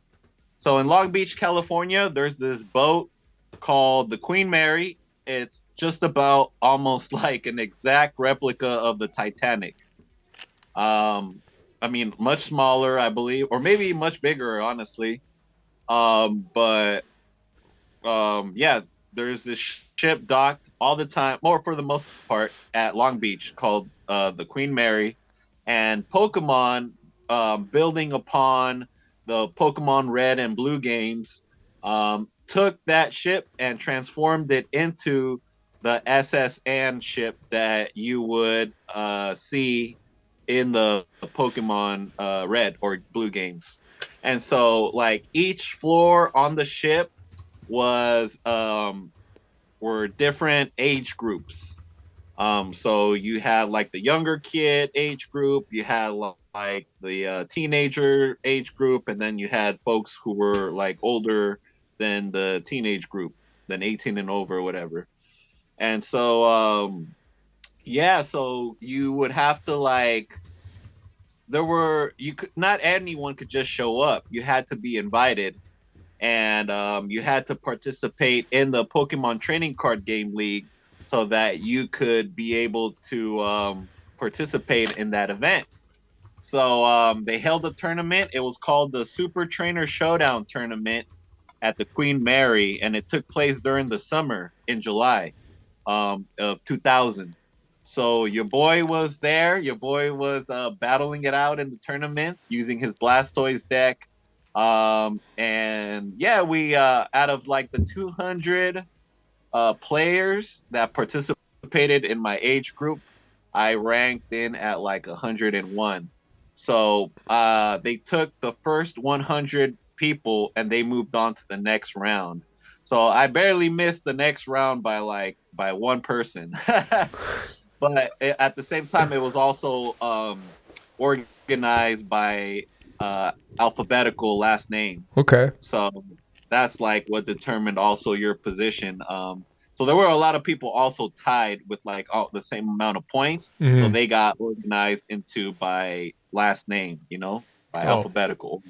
kind of cheap. Yeah, yeah, I know a little bit, but I guess I mean, when you have a bunch of people tied and you have no tiebreaker established, then I guess right. But they took the top 100 and they moved on. But for the people that didn't move on, you got like 2 booster packs for free, Okay. and I think during that time maybe Gym Heroes just came out or something like that, Mm. and Team Rocket. So those were the booster packs I think I remember receiving. Maybe even a base set 2 booster pack. Crazy to think about that. Base set two. Base set. I remember my first base set pack being a Venusaur pack. It's good times. Fossil being one of my favorite sets of all time. I like Fossil better than the base set overall, to be honest. Man, damn. Imagine, Yeah, imagine you can have every single pack you've ever owned back in your hands right now. Sheesh. yeah. In a way, I still have that because I either traded my Pokemon cards, I never sold them to anybody, Hmm. um, or I kept them because I was trying to use them to create the best deck. Right. I didn't. I sold them in yard sales when I got a little bit older. And that's obviously at this point in my life, I'm like, damn, who the hell would have thought I would be in here in the position I am within Pokemon, within this space, years later. So, I mean, it's a blessing. It's a blessing to be here. Have you guys being in here supporting the channel, doing what we do. So thank you guys. But damn, I would not have expected to be in the position I'm in right now. Yeah, and I think most of us as kids during that time also didn't really maybe understand how Yeah. like valuable the cards were gonna be. But I will say this, Jay, because I was involved a lot with the Pokemon Trading Card Game League, I did understand the importance of first edition over non-first edition For cards. unlimited and stuff. Yeah, I grew my understanding during the Team Rocket, and the Gym Hero phase. Okay. Yeah, and those 2 sets are the cards that I collected the most back in the day. It was those 2 sets and first edition as well. Okay. Yeah, it was $1 more for the pack. So back in the day, the regular packs used to be $3.99. No wonder my mama only got me the unlimited packs. No wonder. I'm gonna have to go talk to her about that. I'm gonna have to And go for a talk to her dollar about that. more, you would be able to get the first edition packs for Dang. $4.99. No wonder. That makes it Yeah. makes sense now. 100%. But yeah, going back to like the SSN and the ship, Yeah. they ended up giving us those booster packs for free because we participated. And then I got this right here too. Check this out, y'all. So it's pretty much like a little plaque that look finger stamped by Machamp right there. Look at that. Machamp fingers. Machamp got his little fingerprint right there. But it pretty much just says for participation in the Wizards of the Coast Super Trainer Showdown at the Queen Mary, July 22nd, 2000. So yeah, it's just a little plaque, a little memory, for that time that we hopped on that boat and try to be the best there ever was. Hey, Professor Metry said, I'm heading out for the night, Ghetchu. I loved listening to you. You tell some great stories, and I hope you guys have a great night on the $5 super chat. Hey, Professor Metry, appreciate you, man. Hopefully you hop into one of Ghetchu's future streams to show him some love on his channel as well, bro. Thank you so much for being in here, hanging out on the podcast and on the regular opening streams. Thank you, man. Have a good rest of your night, bro. Yeah, thank you, fam. So tying it back to the original question, all these cards, after I finished the Pokemon Trading Card Game League, I got into sports, football and soccer. I started high school. In eighth grade, I had the best eighth grade teacher that really like showed me the most respect out of all my teachers, and that helped me like boost my grades up. It helped me join the football team that they had there, and it was a losing team before I showed up. I'll say that, and I ended up getting like the MVP award, whatever. Hey, And you my I'll, MVP. I'll say, hey, appreciate you, Jay. Thank you, man. Hey, and I felt like that really helped me, like, kind of like break out of my shell in a bit. I started feeling like, I got friends now. Like, I feel valued. I feel like people care about me more, and then that I just kept rolling with that feeling, and then I transferred it over to soccer and football in my freshman year, soccer in my freshman year of high school, Hmm. and that's where I started leaving Pokemon. I put the stuff away because I was transitioning Right. into high school and into my teenage years. So I That's was yeah. like, so A lot of people fell off during that time, especially man. yeah, and that was during and I finished the trading card game league at Neo Genesis. Okay. That's that's where I finished, pretty much ended my Pokemon journey with Neogen, collecting Neogen. Didn't collect too much of it, but um, put it in the backpack for 20 years, and then 20 years later, during the pandemic in 2020, I pulled my old stuff out. I looked at the cards and I said, "Yo, like I got really good memories with these cards.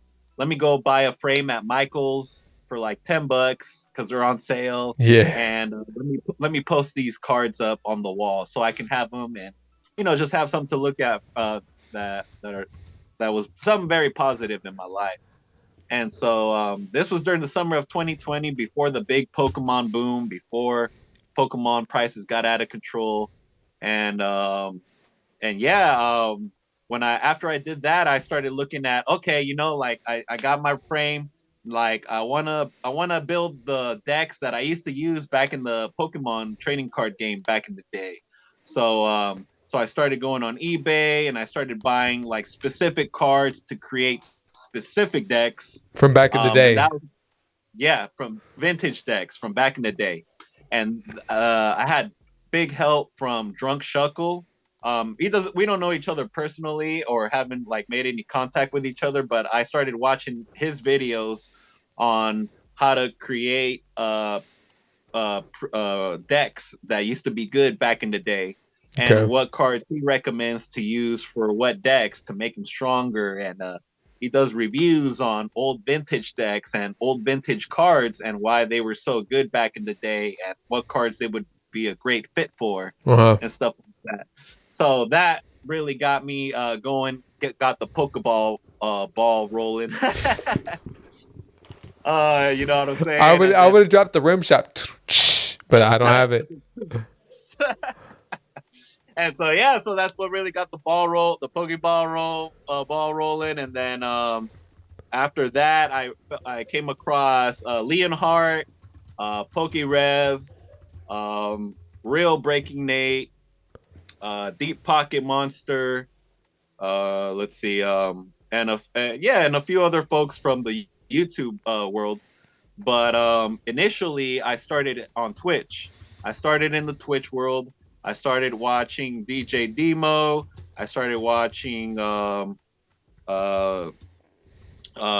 sleeping, not sleeping Snorlax. Snorlax is weed. Okay. Rest in peace to the brother. Um, and a couple other folks. Um, a couple other folks. So and that's where I pulled my Moonbri on too, on watching DJ Demo, who still live streams today, just about every day on Twitch. And that's where I was like, all right, like um, let's see what's hot in the Pokemon game right now. I went and Right. got my vintage cards on the wall. I got my pre-constructed decks already, my vintage decks ready to go. What's going on in the current Pokemon world? All right, let's Yeah. see. So at the time, It was Champion's Path and Vivid Voltage. So yeah, I started buying. I bought. That was a crazy time, Jay, because when I was looking at Pokemon packs and ETBs during that time, the 20th anniversary celebrations ETB was at like $120, It's like and 400 now. yeah, yes, and it was 120 bucks at the time, and I remember saying, okay, well, this is an ETB. This has like 8 or 10 car packs in it, and it's $120. Now there's this Vivid Voltage booster box that has 36 packs in it, and I could get it for the same price Generations as ETB. Generations ETB, which only has like 8 or 10 packs in it. Yes, Generations. Yes. And so I skipped out on that ETB. I bought the Vivid Voltage booster box, and I decided, I was like, all right, I physically don't have my memories of opening packs when I was a kid, but I have this opportunity as an adult to record myself opening Pokemon packs and keep that memory forever or encapsulate it on as a video on YouTube. So that's what I did. You know, I got my first Vivid Voltage booster box. I sat down and I want to say I started with pre-recorded content, so pre-recorded videos of me opening the booster boxes, Vivid Voltage booster boxes, and Champions Path ETBs, and the Hatterene collection boxes, and the Champions what was the other one? Path. There was a The Hatterene there and was the a double. Was it double? Or was that Shining Fates? what was it? I'm pretty sure it was. All I gotta do is look at my promo cards, because those collection boxes, I bought so many. Like Yeah. I bought like over 20 Orbital V boxes. Remember those? Vivid Yeah. Voltage. Yeah, man. I bought like over 20. And I know I bought over 20 because I got over 20 Orbital V promo cards. 'Cause I remember every single one of them. I was sorting my cards out last night. And I had Jurassic Park playing in the background. 1, Okay. 2, and 3. Ooh. We went through all 3 movies for the most part. Ooh. And I was sorting my cards, you know, and I was, trying to gather some memories and stuff like that. Yeah. And to get ready for today. And so yeah, I counted. I was like, dude, look how many Orbital boxes I went in on. So that's what it was. It was Orbital and Hatterene boxes. Orbital for Vivid Voltage, and then Hatterene for Champions Path. Got it. And big shout out to Mount Kilimanjaro, because when I started putting my videos out and I started live streaming, Killa started watching what I was doing, and then the brother would go out to Targets and other places and buy the Orbital boxes and Hatterene boxes for me, and he would then mail those out to me. Hey, that's what's up.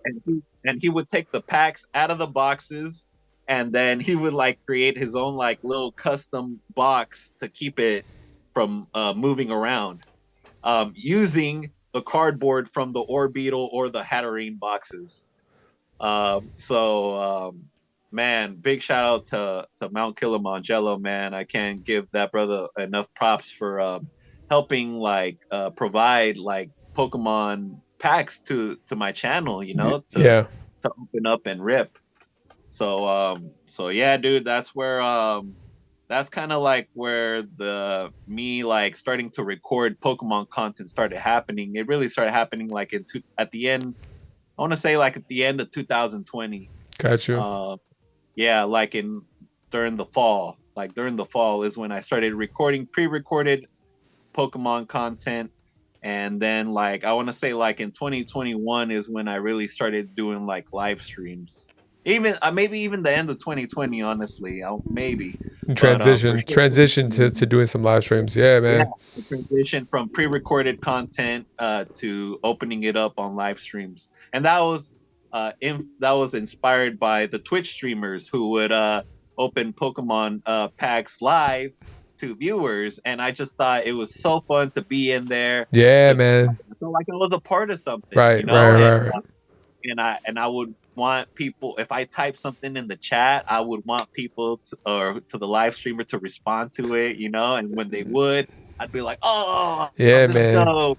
That community aspect of things is what kind of drew me into, fully like immerse me within the community of Pokemon, man. Before, obviously, you guys know I did like sneakers and basketball content and everything like that. But then, like, getting to know, there was no community for me in that space. But like the community aspect part of the Pokemon side is what really like drew me heavy into it and like kept me around with them. Like, all right, I love this place. Let me put my full effort into this. And so that's kind of where I came from as well, man, because the community part of it really, really, sold me on everything. Yeah, bro, and I'll be honest. Like, I feel like if I wasn't part of this Pokemon community, or if there was no Pokemon community, I probably might not be doing Pokemon content anymore, or Mm, maybe I wouldn't be recording my rips and stuff like that. yeah, Well, honestly, I'll be honest. I probably would be recording my rips because, like I had mentioned at the beginning, like I want to record my memories. I yeah. want to record and look at these like many years down the line. Look back and look at some of these videos, and just like smile and laugh about it. And I wouldn't be especially, I wouldn't be recording anything. Honestly, I would just be buying stuff by myself and still opening it by myself, or buying like vintage lots on eBay and stuff and opening it by myself, because I legitimately had no idea that there was like these many people that still did it, like, and were part of it like this. I would just be like, all right, I'm gonna just open this up by myself and hang out. yeah, yeah, exactly. And so, man, like I say that the community has really for sure like kept me in because if you look at my logo, Chillaxmon was Should. the one that created that logo for me, and it wasn't even me like going out and asking them like, "Hey, bro, do you think you can hook me up with a logo or something?" Like Chili just one day said, "Hey, Ghetchu, check this out. Look what I made for you," and it was that logo, and I was like, "Dang, bro, like thank you, man. Like Love get you. I have mean, to love ask chili. you. I didn't even have to ask you to do anything for me, and like out of the kindness of your heart, you went and did that for me, like just because there's something about me that you obviously like, and that you felt strong enough to like create a logo for me. So, man, and then I got James and Elena Collectibles, who like drew this for me. Like, they really like the sayings that I come up with on my channel. Like it's lit Leo. What else? Shup it. No, you shup it. What's a not too shabby, Krabby? But James and Elena created this one. It's lit Leo. So it's pretty much lit Leo here with I guess you could say a lamp Oh, it's of a some lamp. sort. It's a lamp. It's Yeah, for a sure. lamp of some sorts, right? And It's a you got lava the lit lamp. Leo right there on the side. You got lit Leo right here, like red eye like the Jedi. Um, but yeah, he created that one for me, and then he created this one for me. And I'm getting a frame for this first one. I found a frame for the second one, but this one pretty much like says "Ghetchu" on it. It kind of has like my fish logo, kind of like going, Rawr! And then we got like the Squirtle Squad, kind of like right here in the background a little bit, just hanging out. So it's Yeah, just me man. and the Squirtle Squad, like kind of hanging out, fish shack, water type vibes, So Hell yeah. um that's the community, like just showing love and me not asking for it or expecting it really, and man, like those little things like really mean a lot to me, and they really do drive me to like keep making content and keep making like fun content, and like and it helps me like stick to being myself, because being myself has obviously like drawn the attention of all of you, especially that are here in the live stream right now, watching this interview. Yeah. So like I feel like those little things compile up to be like one big thing, and that's community support. So Absolutely, man. I can't say enough about like the community, because I feel like it really is something that helps folks keep going, especially when they're feeling burnt out or feeling down or feeling like isolated. Right. It helps like ease those feelings or deal with those feelings because you feel like you got support from somebody. So yeah, And that's why I kind of see my live streams now too. It's like, all right, this is sometimes it could be an escape for people to come, decompress. I know Ricky has said that before too. Like, hey man, it's a good place to just decompress, chill, hang out, be part of something else. So that's kind of the way I treat my live streams now. I mean, even if like no one goes in, because you guys know predominantly I do a lot of like openings from like my store on online and everything like that too. But in the case where like, hey, no single order came in, guess what? We're gonna chill, chop it up, podcast a little bit, and then open up some packs. It might not be as long as some of those opening streams, but we're still gonna have a good time. yeah. So yeah, I see that as a place that people come through and chill and be able to get away. Yeah, and there's some folks that and I kind of mentioned to you when we were like talking off camera, like about how as we get older, Yeah, we start to like lose friends. We start to lose friends or lose family or gravitate away from them, especially after our 20s. So I feel like building relationships during the periods where you typically lose friends, yeah, is something like very important, and that I try to like that I'm trying to work on, so that like in the future, like we can have like strong relationships that go beyond Pokemon. yeah. And that goes, and that's why this year I made it a point to try to collaborate with more people that I know support me. That way I can strengthen like my base, strengthen the community that really supports me. Yeah. Yeah, so yeah, I forgot why I started talking about that. Honestly, I did too. To be honest, man. Hey guys, we appreciate the hell out of you guys being in here. For real. Dan came back in here saying, "Dan, y'all still going? Appreciate you." Yeah, I remember the question. It was like Pokemon, how Pokemon came into my YouTube Got you. channel, how it showed up or how it arrived. Yeah, there you go. See, it brought it back, y'all. You got it. You got it. Brought it back. Yeah, but that's how essentially Pokemon became part of the channel. So now it's like Fortnite and Pokemon. And over a year ago, I did do like a Minecraft live stream, which I felt was pretty successful. And I felt like I probably should have done more of that this year. But I'm really trying to just lock in on like two things for now. And that's like Pokemon and Fortnite. And I might even lock in on one thing. It's just that's why I'm trying to use like Card Party as an opportunity to gain knowledge that I can bring back to my channel, so I can have a better understanding or idea of like how the channel can be more successful moving forward. Yeah. No, absolutely. You got to use any and all tools around yourself in order to, progress your channel, to grow, to get better, all that stuff, man. Yeah. Hey, Stephen Kevin said, I got to get in on some Ghetchu streams. It's always a good time, Stephen. It's always a good time. He does a lot of giveaways, a lot of openings. He shows a lot of love and support to everybody that comes through, man, for sure. That's why I'm telling you guys, always exclamation point ballin' when you guys, whenever Ghetchu comes into the chat.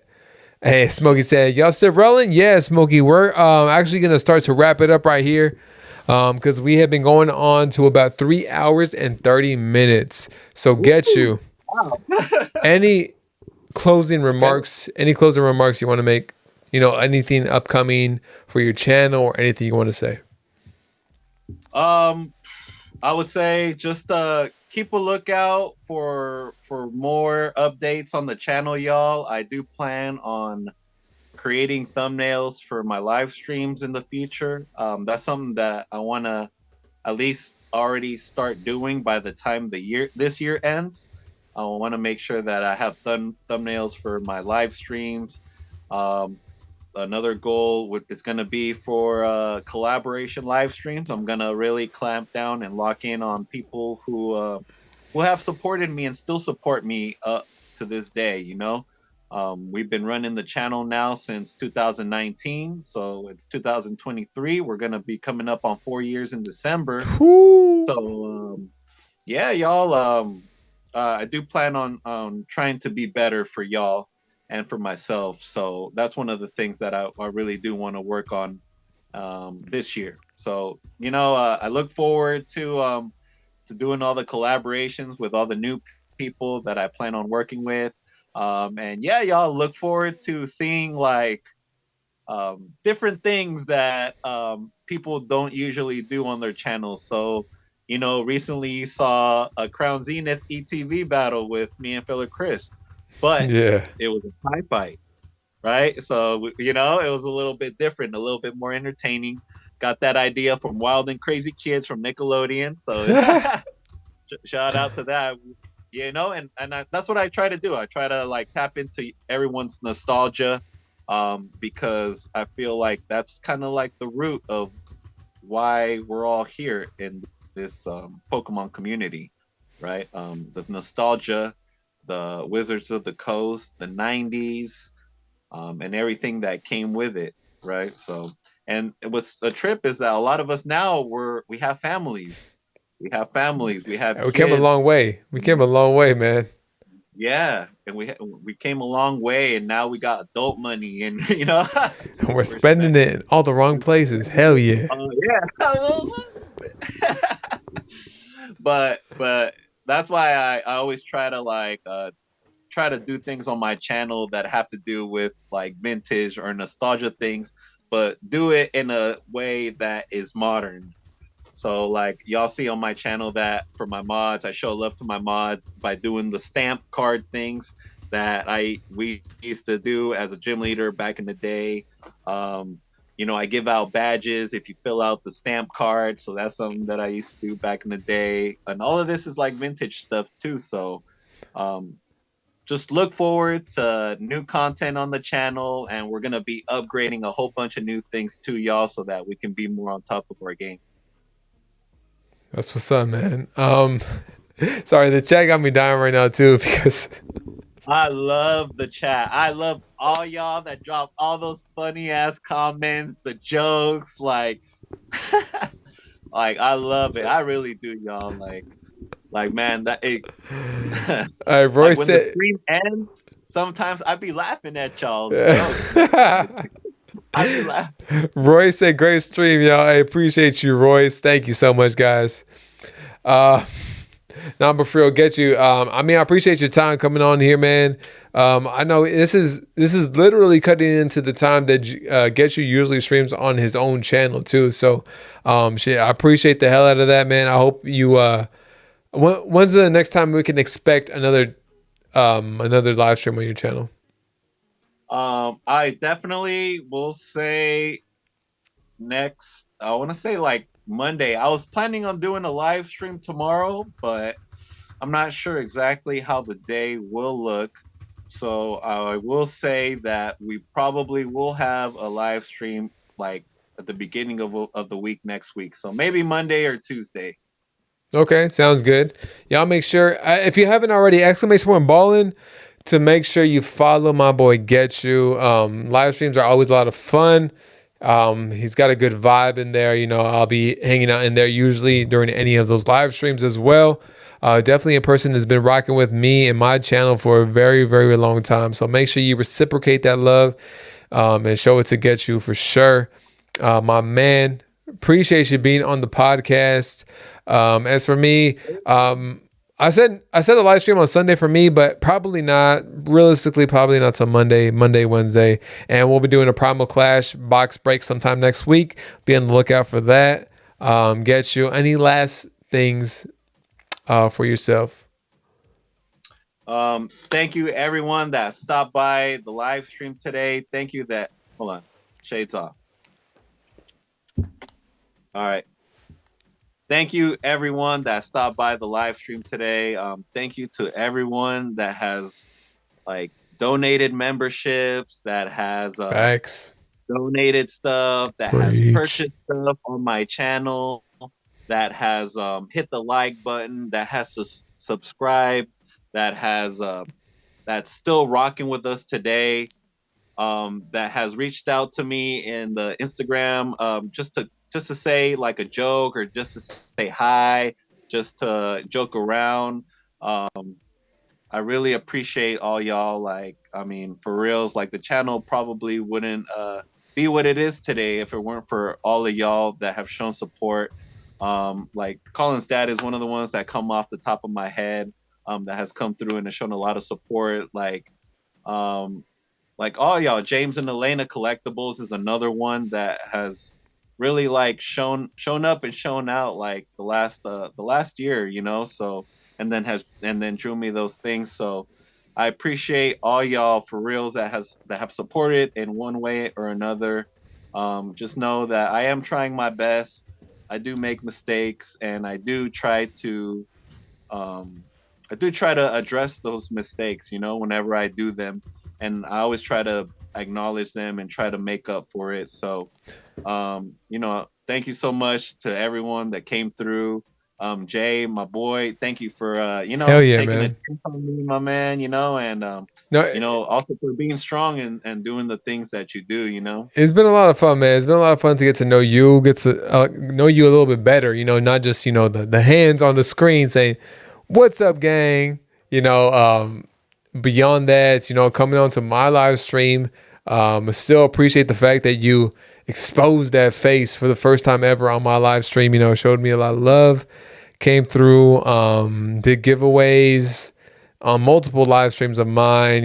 So it goes beyond anything I could ever ask for, man. Thank you so much for reciprocating that love and being a real one for me.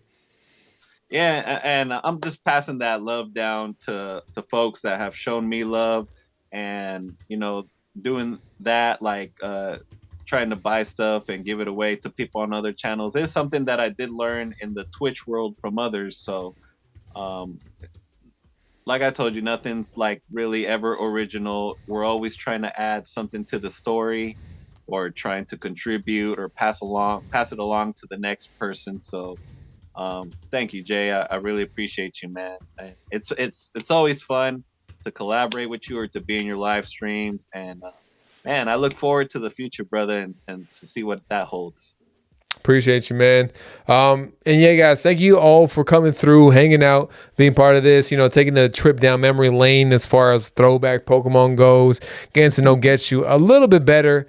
Thank you all. Make sure, once again, sub to Ghetchu, show him some love. Fella Chris, James and Elena, Dan, Tan Fam, Laura, Alex, OPB, Clampy, Smokey, Dan Wiseman, Stephen, Kevin, Ernie been rocking with us for a long time, James and Elena, TCG Pools, Alex, Fella Chris, Tan Fam, I think I said Tan Fam. Thank you, Tam Fam. Such a big loving supporter. Thank you. Yeah, absolutely. For real. Sick House in here. Thank you all for being part of the stream. Next live stream, realistically, probably not till Monday. I was going to do Sunday, but I think I'm just going to record some pre-recorded content this weekend to put it out. Thank you all. Ali G, MB, Brucey. Thank you all. We'll catch you next time. I think Vision is going to be in here on the podcast very soon next week, so make sure you check out that. And our next opening stream should be on Monday. Mail will go out Monday. Make sure you check out my man Ghetchu. And until next time, guys, my name is Joey. This is Ghetchu. And until next time, guys, peace out, y'all. Appreciate y'all being in here for real. And go check out Dark Echo Gaming. Y'all be redirected. Are we rating? Are we rating? Redirected to Dark Echo Gaming right now. Make sure you go check them out. Jay's Corner Raid. Appreciate y'all.